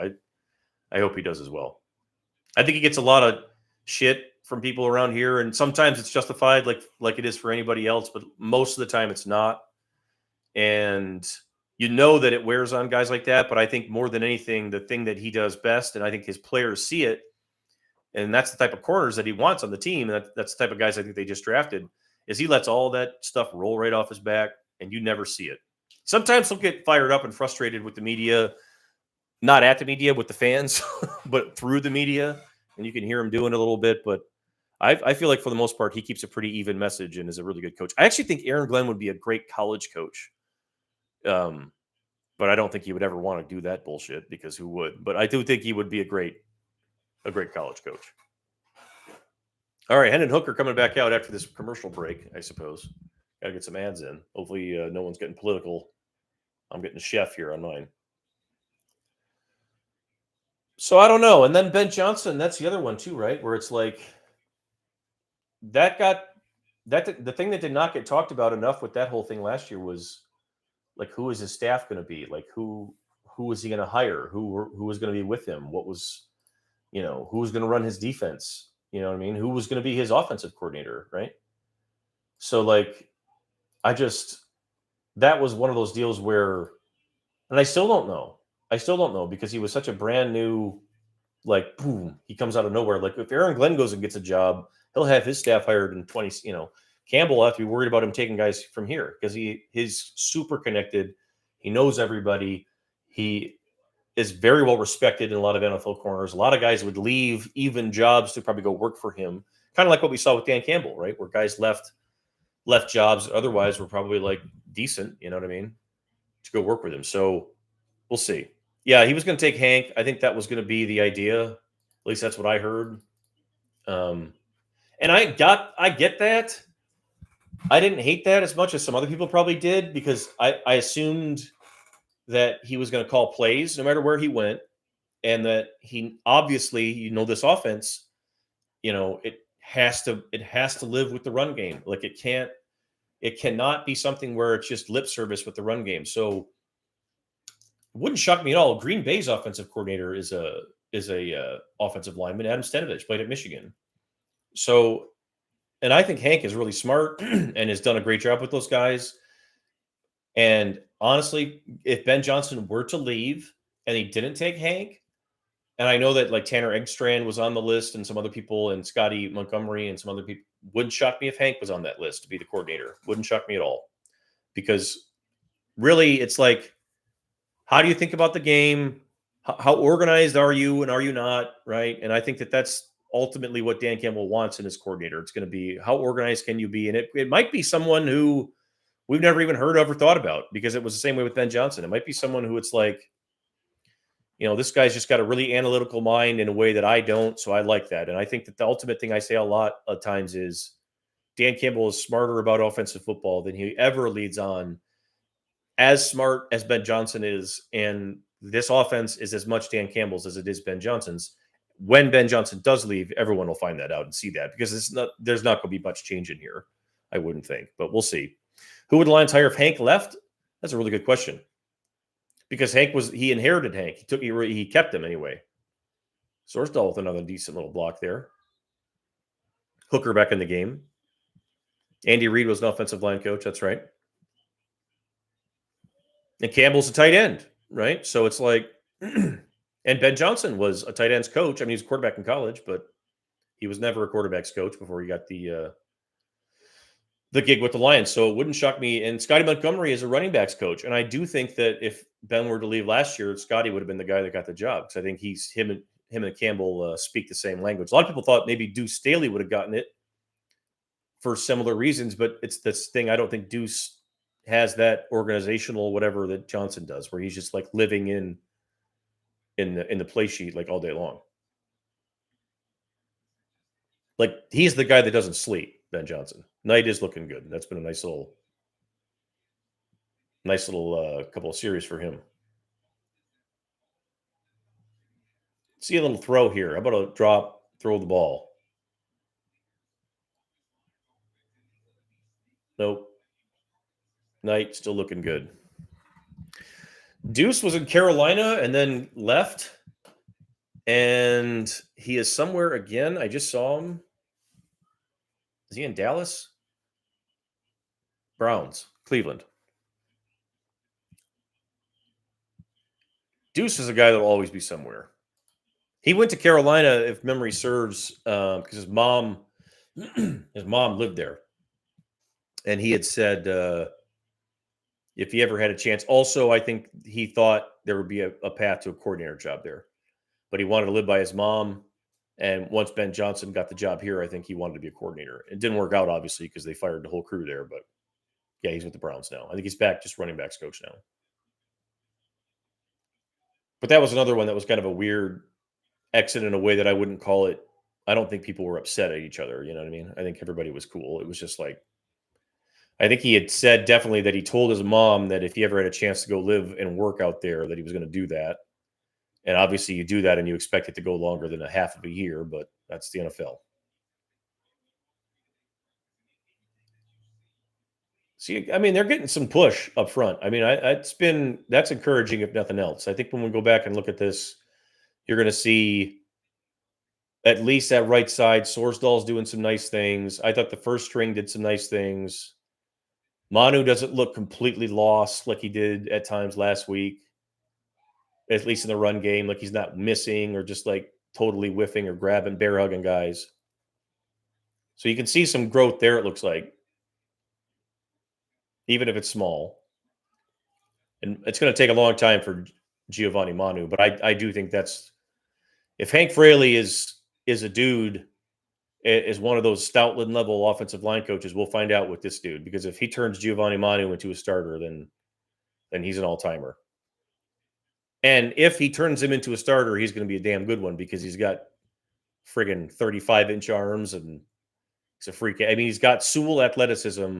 He's stiffer than Panay, and he doesn't bend like Panay, but he's got the burst and the quicks and the length and the punch and all of it. It's crazy. Where the hell some of these guys end up, how they end up in Western Canada playing on a team. It's just wild. I don't know. Crazy stuff. Working on the run game here with Mr. Mr. Hooker. Oh yeah, nice completion there. But right, yeah, yeah. I think that's fair to say. He always looks comfortable, right? He never looks nervous. He never looks rushed or like, there you nice step up. That's a good ball. Yeah, I mean, like that's why I have a hard time always getting down on him, and I wish he could play more because it's like I don't care when he makes a mistake because usually it's like Hendon will make a mistake on something and then the next 4 plays will be fine. Like that's really good. That step up there, get up there, make a nice ball. I like that. And then there again, nice job. Boom, over the middle. That's that last one there on second and whatever it was, set of the third down that I'm probably behind on. The one to Fountain on the first down to Fountain. That right there over the middle, that's not his first read. He's checking off and coming back. That's the stuff that he was not doing in training camp. So that is a plus. That's gotten better. That was something that we were struggling to see from him last week against the Giants, and we were struggling to see that from him during live training camp. So that's good stuff right there. I like that. And you're right, Nick's. That's a good point. He's not standing there hitching the ball or waiting on a guy to get open. He's throwing the ball. He's coming off his read and ready to throw the ball in the next one. And that was my big thing with him earlier. So I like that. That's a good little rebound there. Yeah, and they are doing a nice job. They're doing a nice job up front. There again. And there again. So Hendon having a nice day here. This is much better. And maybe it's in part because, like you said, the line, like Rick just mentioned, the line is giving him time. He had time last week too. They were trying to get him out, throwing on the move a little bit, but I like that they're sitting in a pocket here and letting him make quick reads and get rid of the ball. Like just, it's not doing anything crazy. That's a nice ball. Comes off one, moves safety, get back to the other. I like that a lot. I like Alexander too. It's another one that's going to be a tough cut. He played some in the UFL as well. See if he can finish. It gets tougher down here, of course, but like again, he's been in control. He had some trouble down here last week with some of the wanting to run. There's a little pop pass. I don't hate that, but that's just well defended.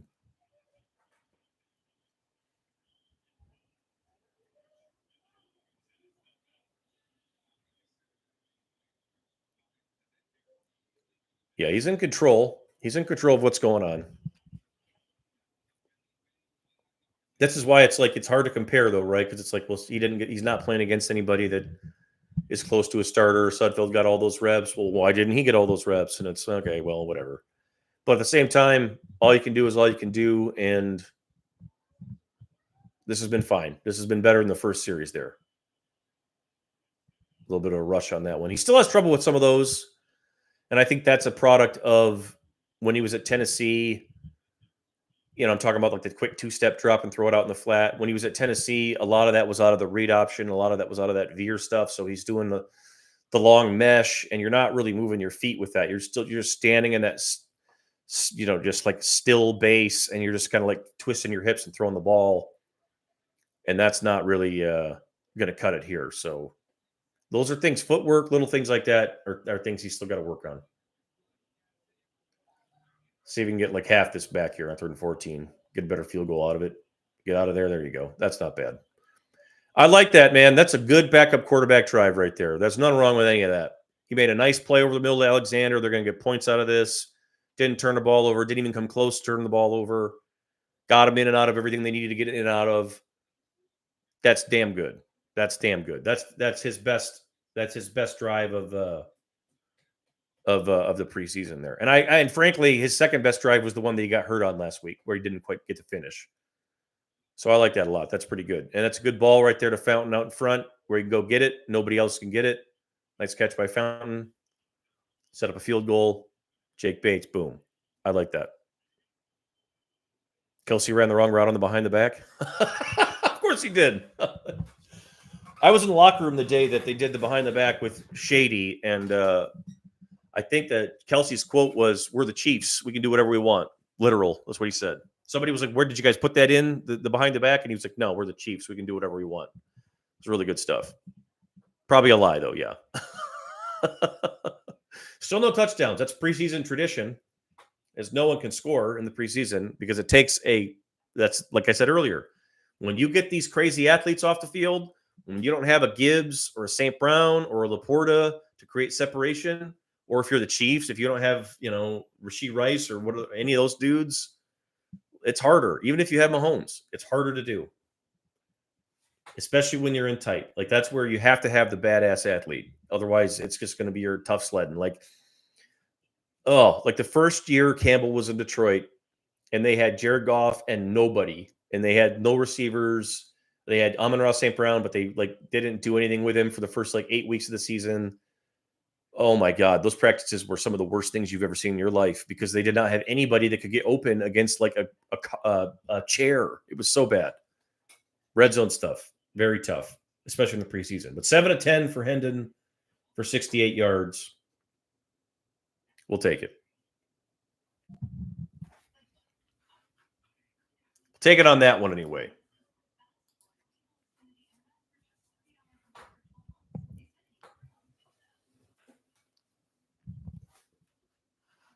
Let's see here.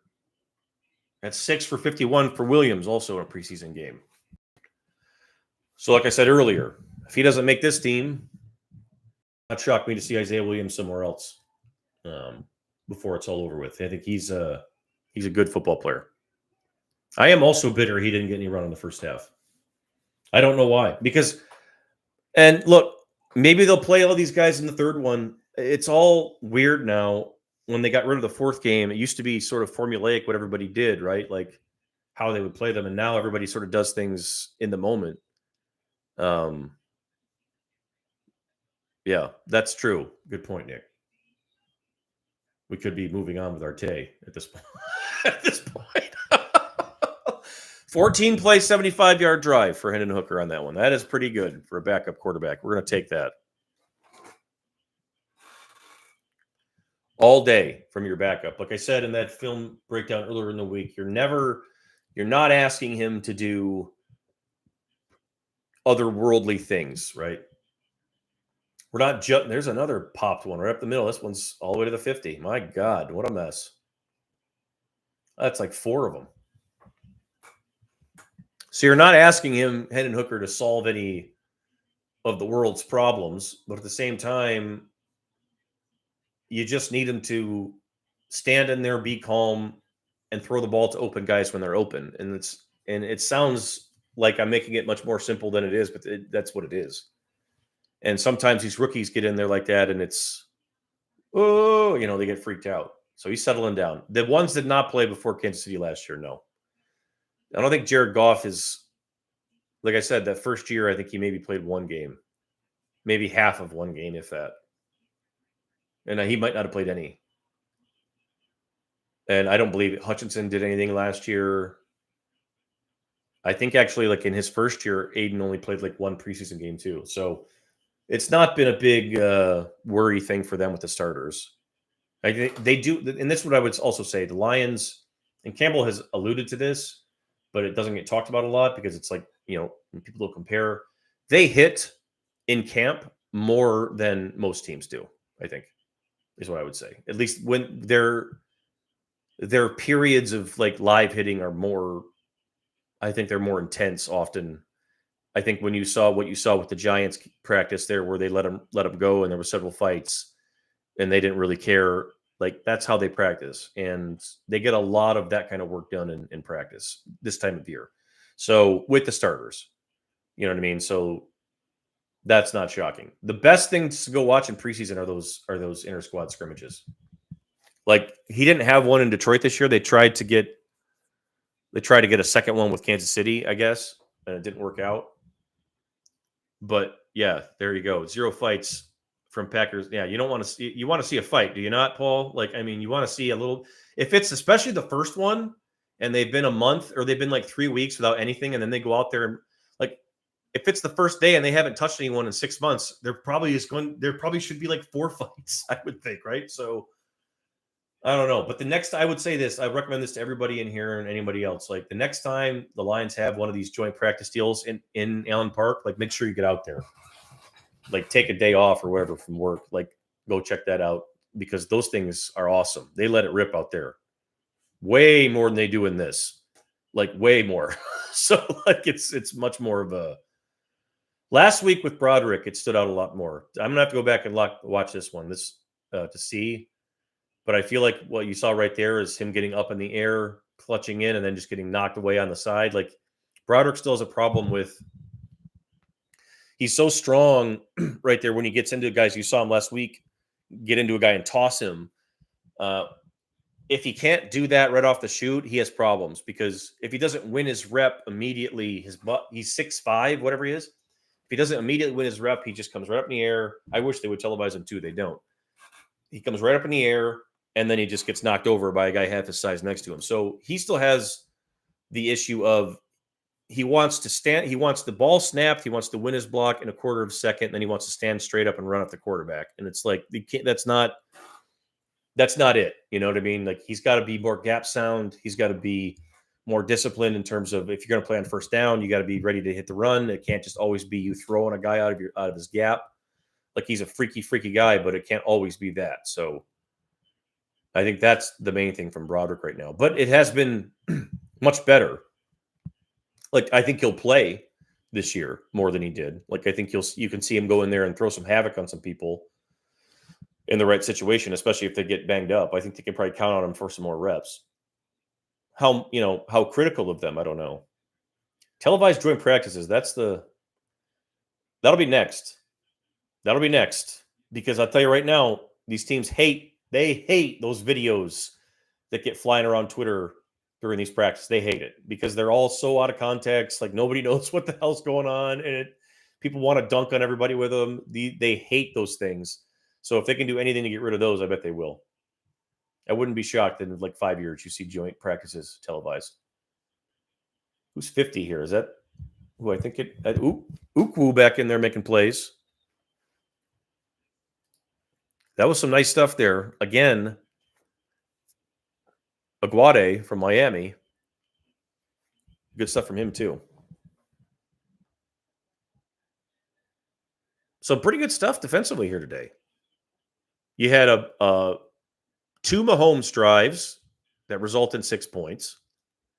You had a bullshit Carson Wentz touchdown on a 1 blown coverage and then he was terrible. Everything he did after that. Lost yards.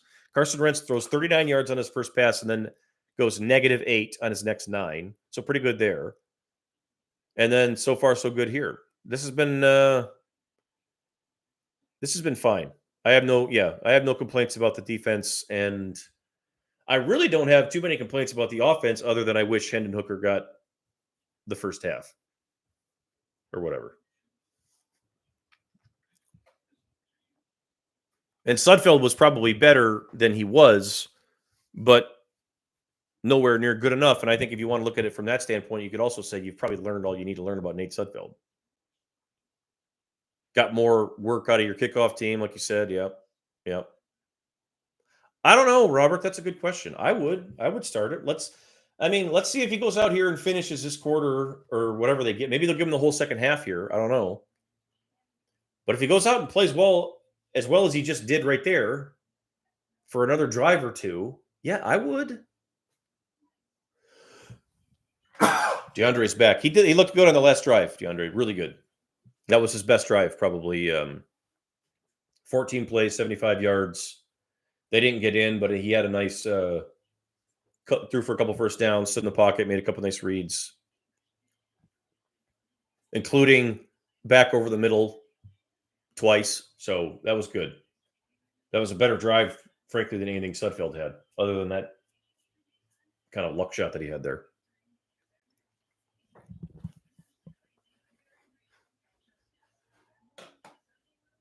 I think you'll take that for sure.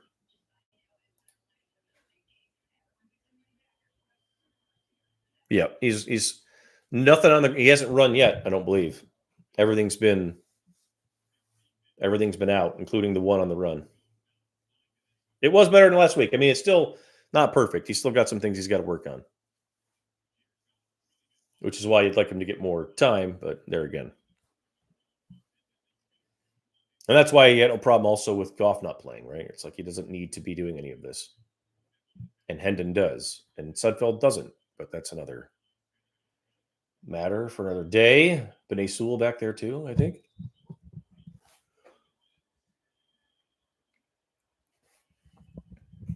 Okay, defense back out here. Fourth quarter underway. I assume Hendon's going to get some of this. 3rd and 100. Matthew Betts. Oh, it's a screen. Doesn't matter. Okay, that's back-to-back. Back-to-back really nice plays from Mitchell Aguade out of Miami as they continue to look for another Sam. That was another one. That's back-to-back. Really good.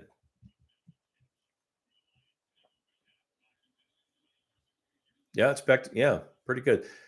Who was the guy last week that had a really nice day and then he got hurt? I'm trying to think. I'm blanking on his name. He had a really nice. He had like 3 or 4 pressures, then he got hurt. I'll find it.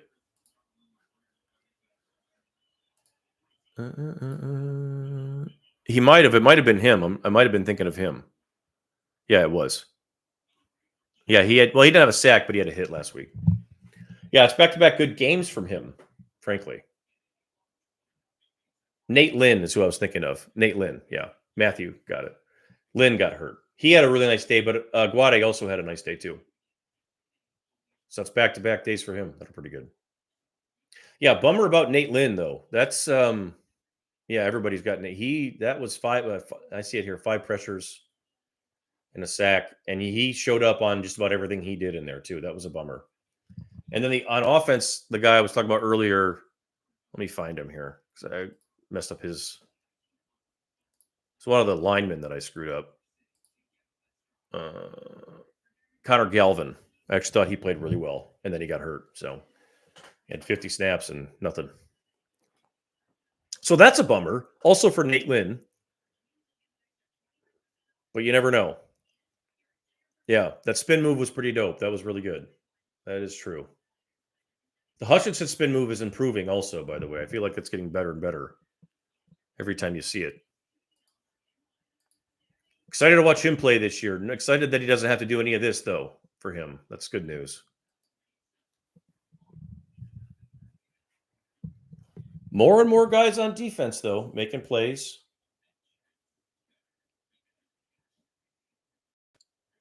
We talked about Joseph earlier. Broderick Martin's got a couple tackles. We saw Wingo make a play. Pascal made a play. Betts has made a play. A couple plays. Vildor was in there a few times. This has been a nice day for them.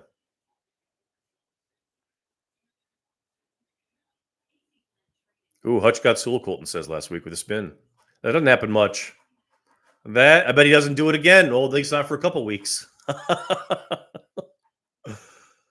Yeah, right. Well, I think that DeAndre didn't Campbell. I think Campbell went out and said in one of his pressers last year. A couple coaches have that the pressures are the bigger deal, or at least they're as big a deal if we really want to talk about it. I feel like the Hutchinson hate is at least stopping. It's at least slowing down. Or I don't know if it'll ever be over because I feel like people are always going to look at him and not understand why he's a good athlete. But for whatever. But I do think that it's slowing down. I think he's done enough over the last couple of years. And the things that I say, yeah, right. The things that I say about him, I don't know. It's just he plays so much. He's a rare player. You don't see too many guys like him.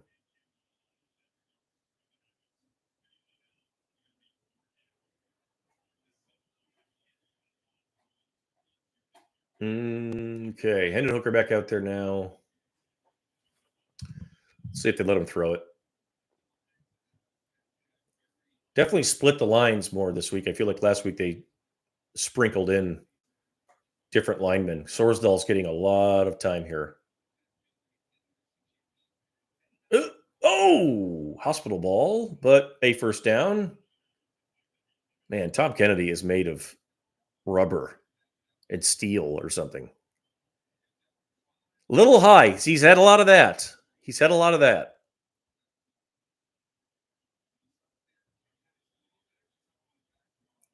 And again, I think that's due to footwork. I think that's due to not those quick 2-3 step drops. It's got to get cleaner and more efficient so he can land and be square and throw a clean ball. That was a hell of a catch by Tom Kennedy, though. Yeah. Yeah, Zonovan Knight still running his ass off, too. That's good stuff.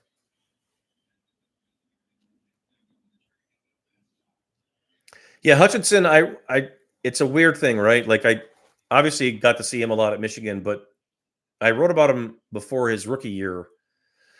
And it was the same thing because everybody says it. Everyone said it at the time. It was like, he's a lot more athletic than we thought he was. He's a lot more athletic than he looked on tape. He's a lot more athletic than blah, blah, blah, blah, blah, blah, blah.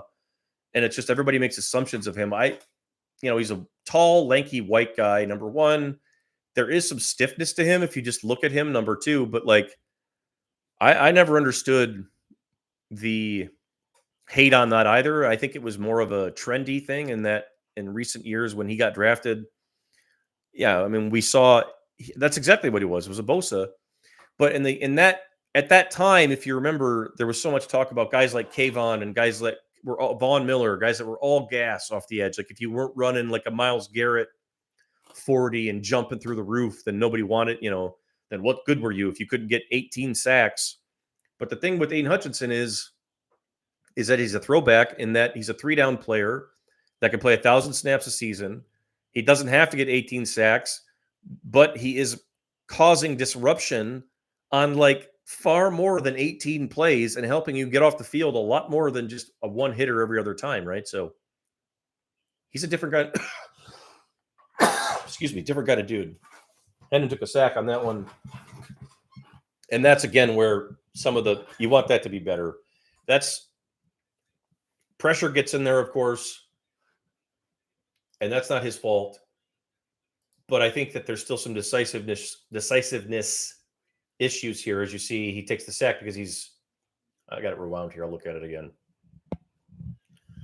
I think he's dancing in there a little bit. It's 3rd and 1. So it's like we just talked about again. He's got wheels. Use them. Go. Run. He had a gap there. He didn't take it.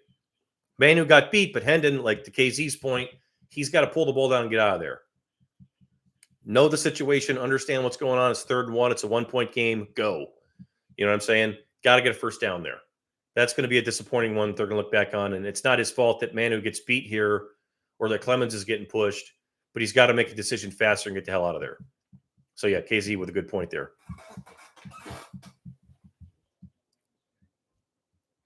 And that's the stuff that I have to think is a little bit with rust. That's what I was talking about last week too. Like, those are just reactionary things. And it's one of those deals where if we're still seeing them, like if he played 6 games and we were still seeing them, you'd be like, okay, then that's just who he is.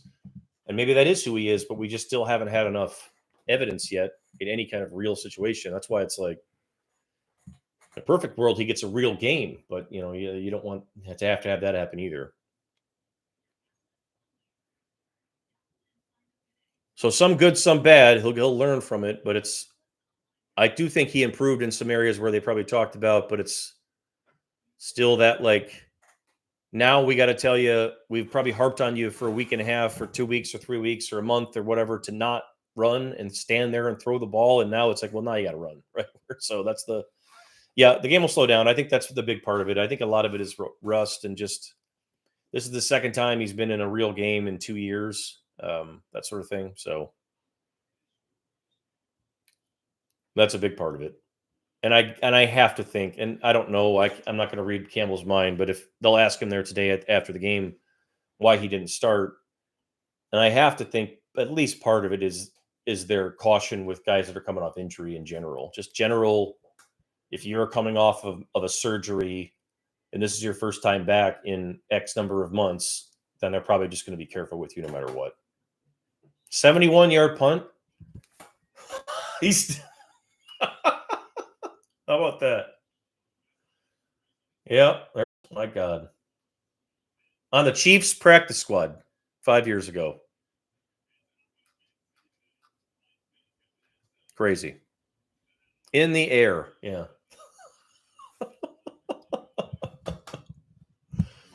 The perfect fit and weapon for this team, too, the way they play. If you run the ball like this, you better have a punter. And they do, boy. That's, man. Yeah, another Pro Bowl, all-pro / Pro Bowl for Jack Fox, I would think. Who we got? Broderick still in there. Aguade still in there. It looks hot as hell there in Kansas City, by the way. Goff has been shown with like the sweat towel on, like every time he's been. This guy looks sunburned beyond repair. The guy they're showing now, my God, the St. Brown fan. That guy's got sunscreen all over his face. It looks real hot there. Whew. Got a couple of the Costanza eating the ice cream in the stands pictures here from the crowd.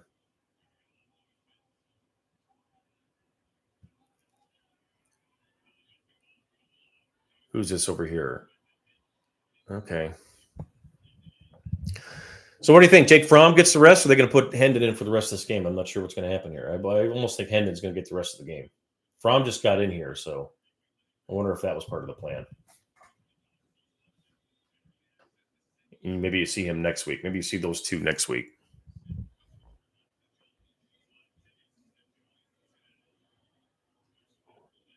I would too. I would just let him have the rest of it. Let's see how he does after that drive, especially. I would especially bring him out after that. I wouldn't want him to end on that if you could. I will not be watching Jay Fry. I think that's a good. Oh, there's a heck of a catch. And run. Who's this? Powell. Oh boy. He's ripped up. Is that? Who is that? Powell.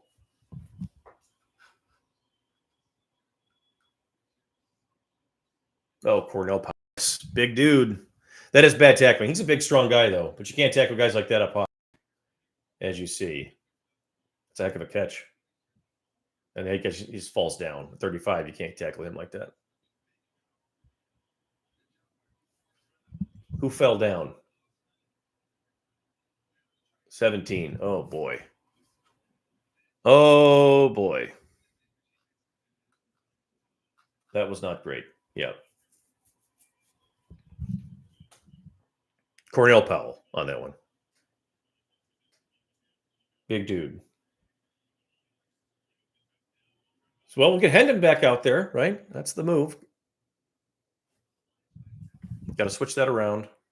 Let's see one more Hendon drive here, and we'll call it a day. Who is 17? That was not a great effort there. He did not play last week. 17.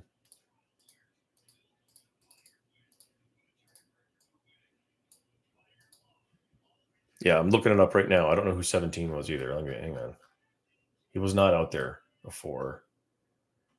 Asang Bassi, that's a new one. Wake Forest, 5 years. Did they just pick him up this week? No, he was with the Chargers last year. That's not, he's a veteran. That's got to be better than that. Not good. Yeah, they get Hendon back out there, right? Like, you can score so fast, get the offense back out. You want to see what he does right back after the not so great drive. Not a turnover, but how do you respond? Signed 4 days ago. He looked like a guy that was signed 4 days ago. That's right. Another one of those years back there with injuries and whatnots. Let's see, who else here haven't we seen yet today that's maybe going to do something? Saw Gilmore out there. Late. Yeah, he's probably going to be on the sideline the rest of the day.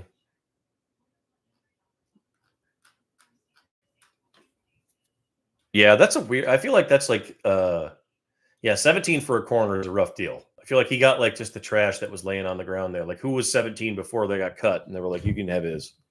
That's not good. That's not even fair. That's like Joe Milton wearing number 19 playing quarterback. My God. That is just brutal. I saw that. That's they got to change that. They're going to have my guy Broadway Joe running around back there. He's got to at least wear a single digit, for crying out loud.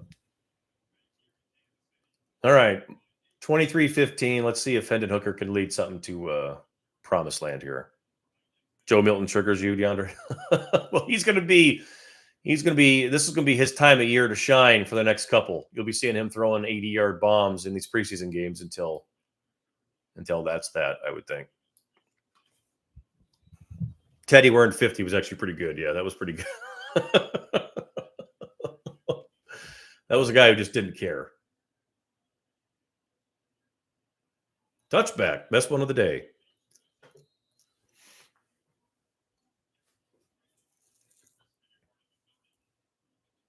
Okay, is Hendon? Yeah, Teddy number 50. That was a brief stint. Back in.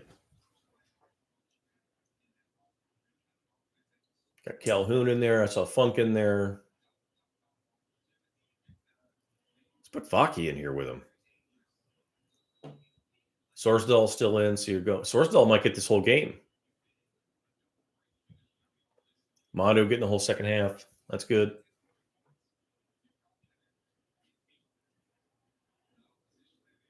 Looks like Calhoun, Williams still in there. Yeah, let's let him get some 5-step drops and throw the ball. No more play action. Sit in the pocket and throw the ball.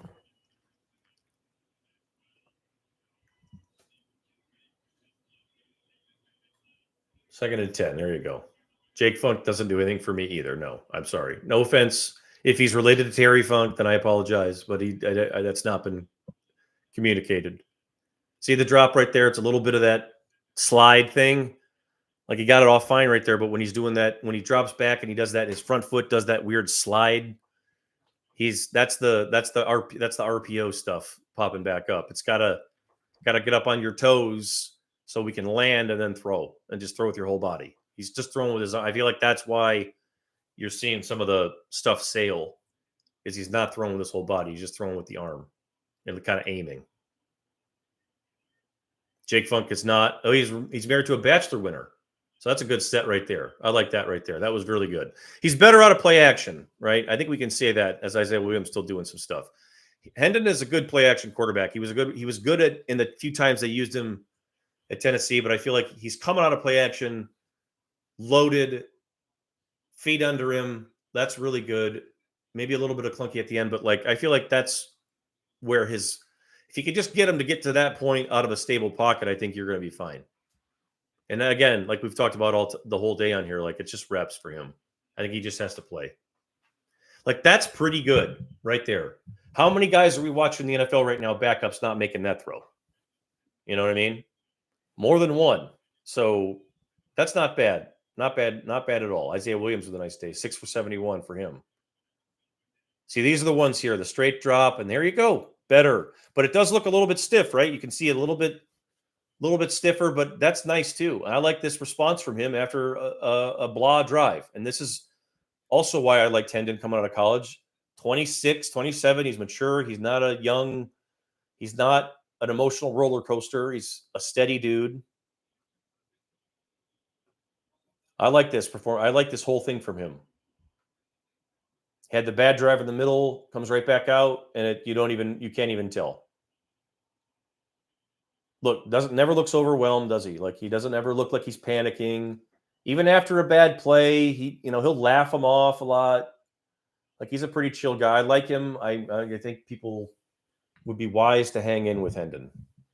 And I would start him the next game for the love of God. Yes. I don't know.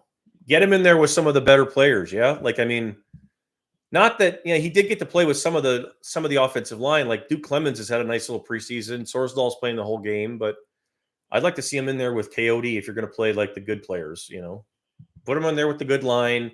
Let him play with Reynolds. Let him play with Donovan and those guys. And then hell, maybe I would even ramp it up here over the next week and a half in practice. Let him get some reps with the ones even. I don't know. But this has been better. I think this has been a much better performance here. Almost exactly what I think you would want to see. Like when it ended last week, he got hurt. You could tell he got hit twice on that last drive in the head when he got concussed. I thought he was better on the last drive, and it was like a bummer that he got hurt, obviously, but even more so because he was playing better. And I remember saying, like, I want to see him there. Get out of there. There he goes. That's really good. He's going to score a touchdown. Hey, folks, this has been an A from Hendon Hooker. I don't care if he doesn't do anything else the rest of the day. He had one iffy, shaky, whatever on a sack. That's it. Every other, he's probably had 15, 16 drops, 20 drops.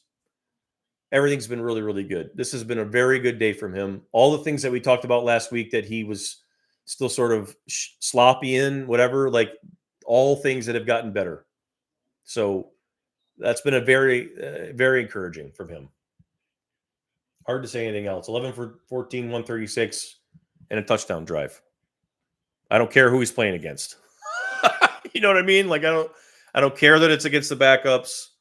I don't care that it's against the 8th string. This is much, much better.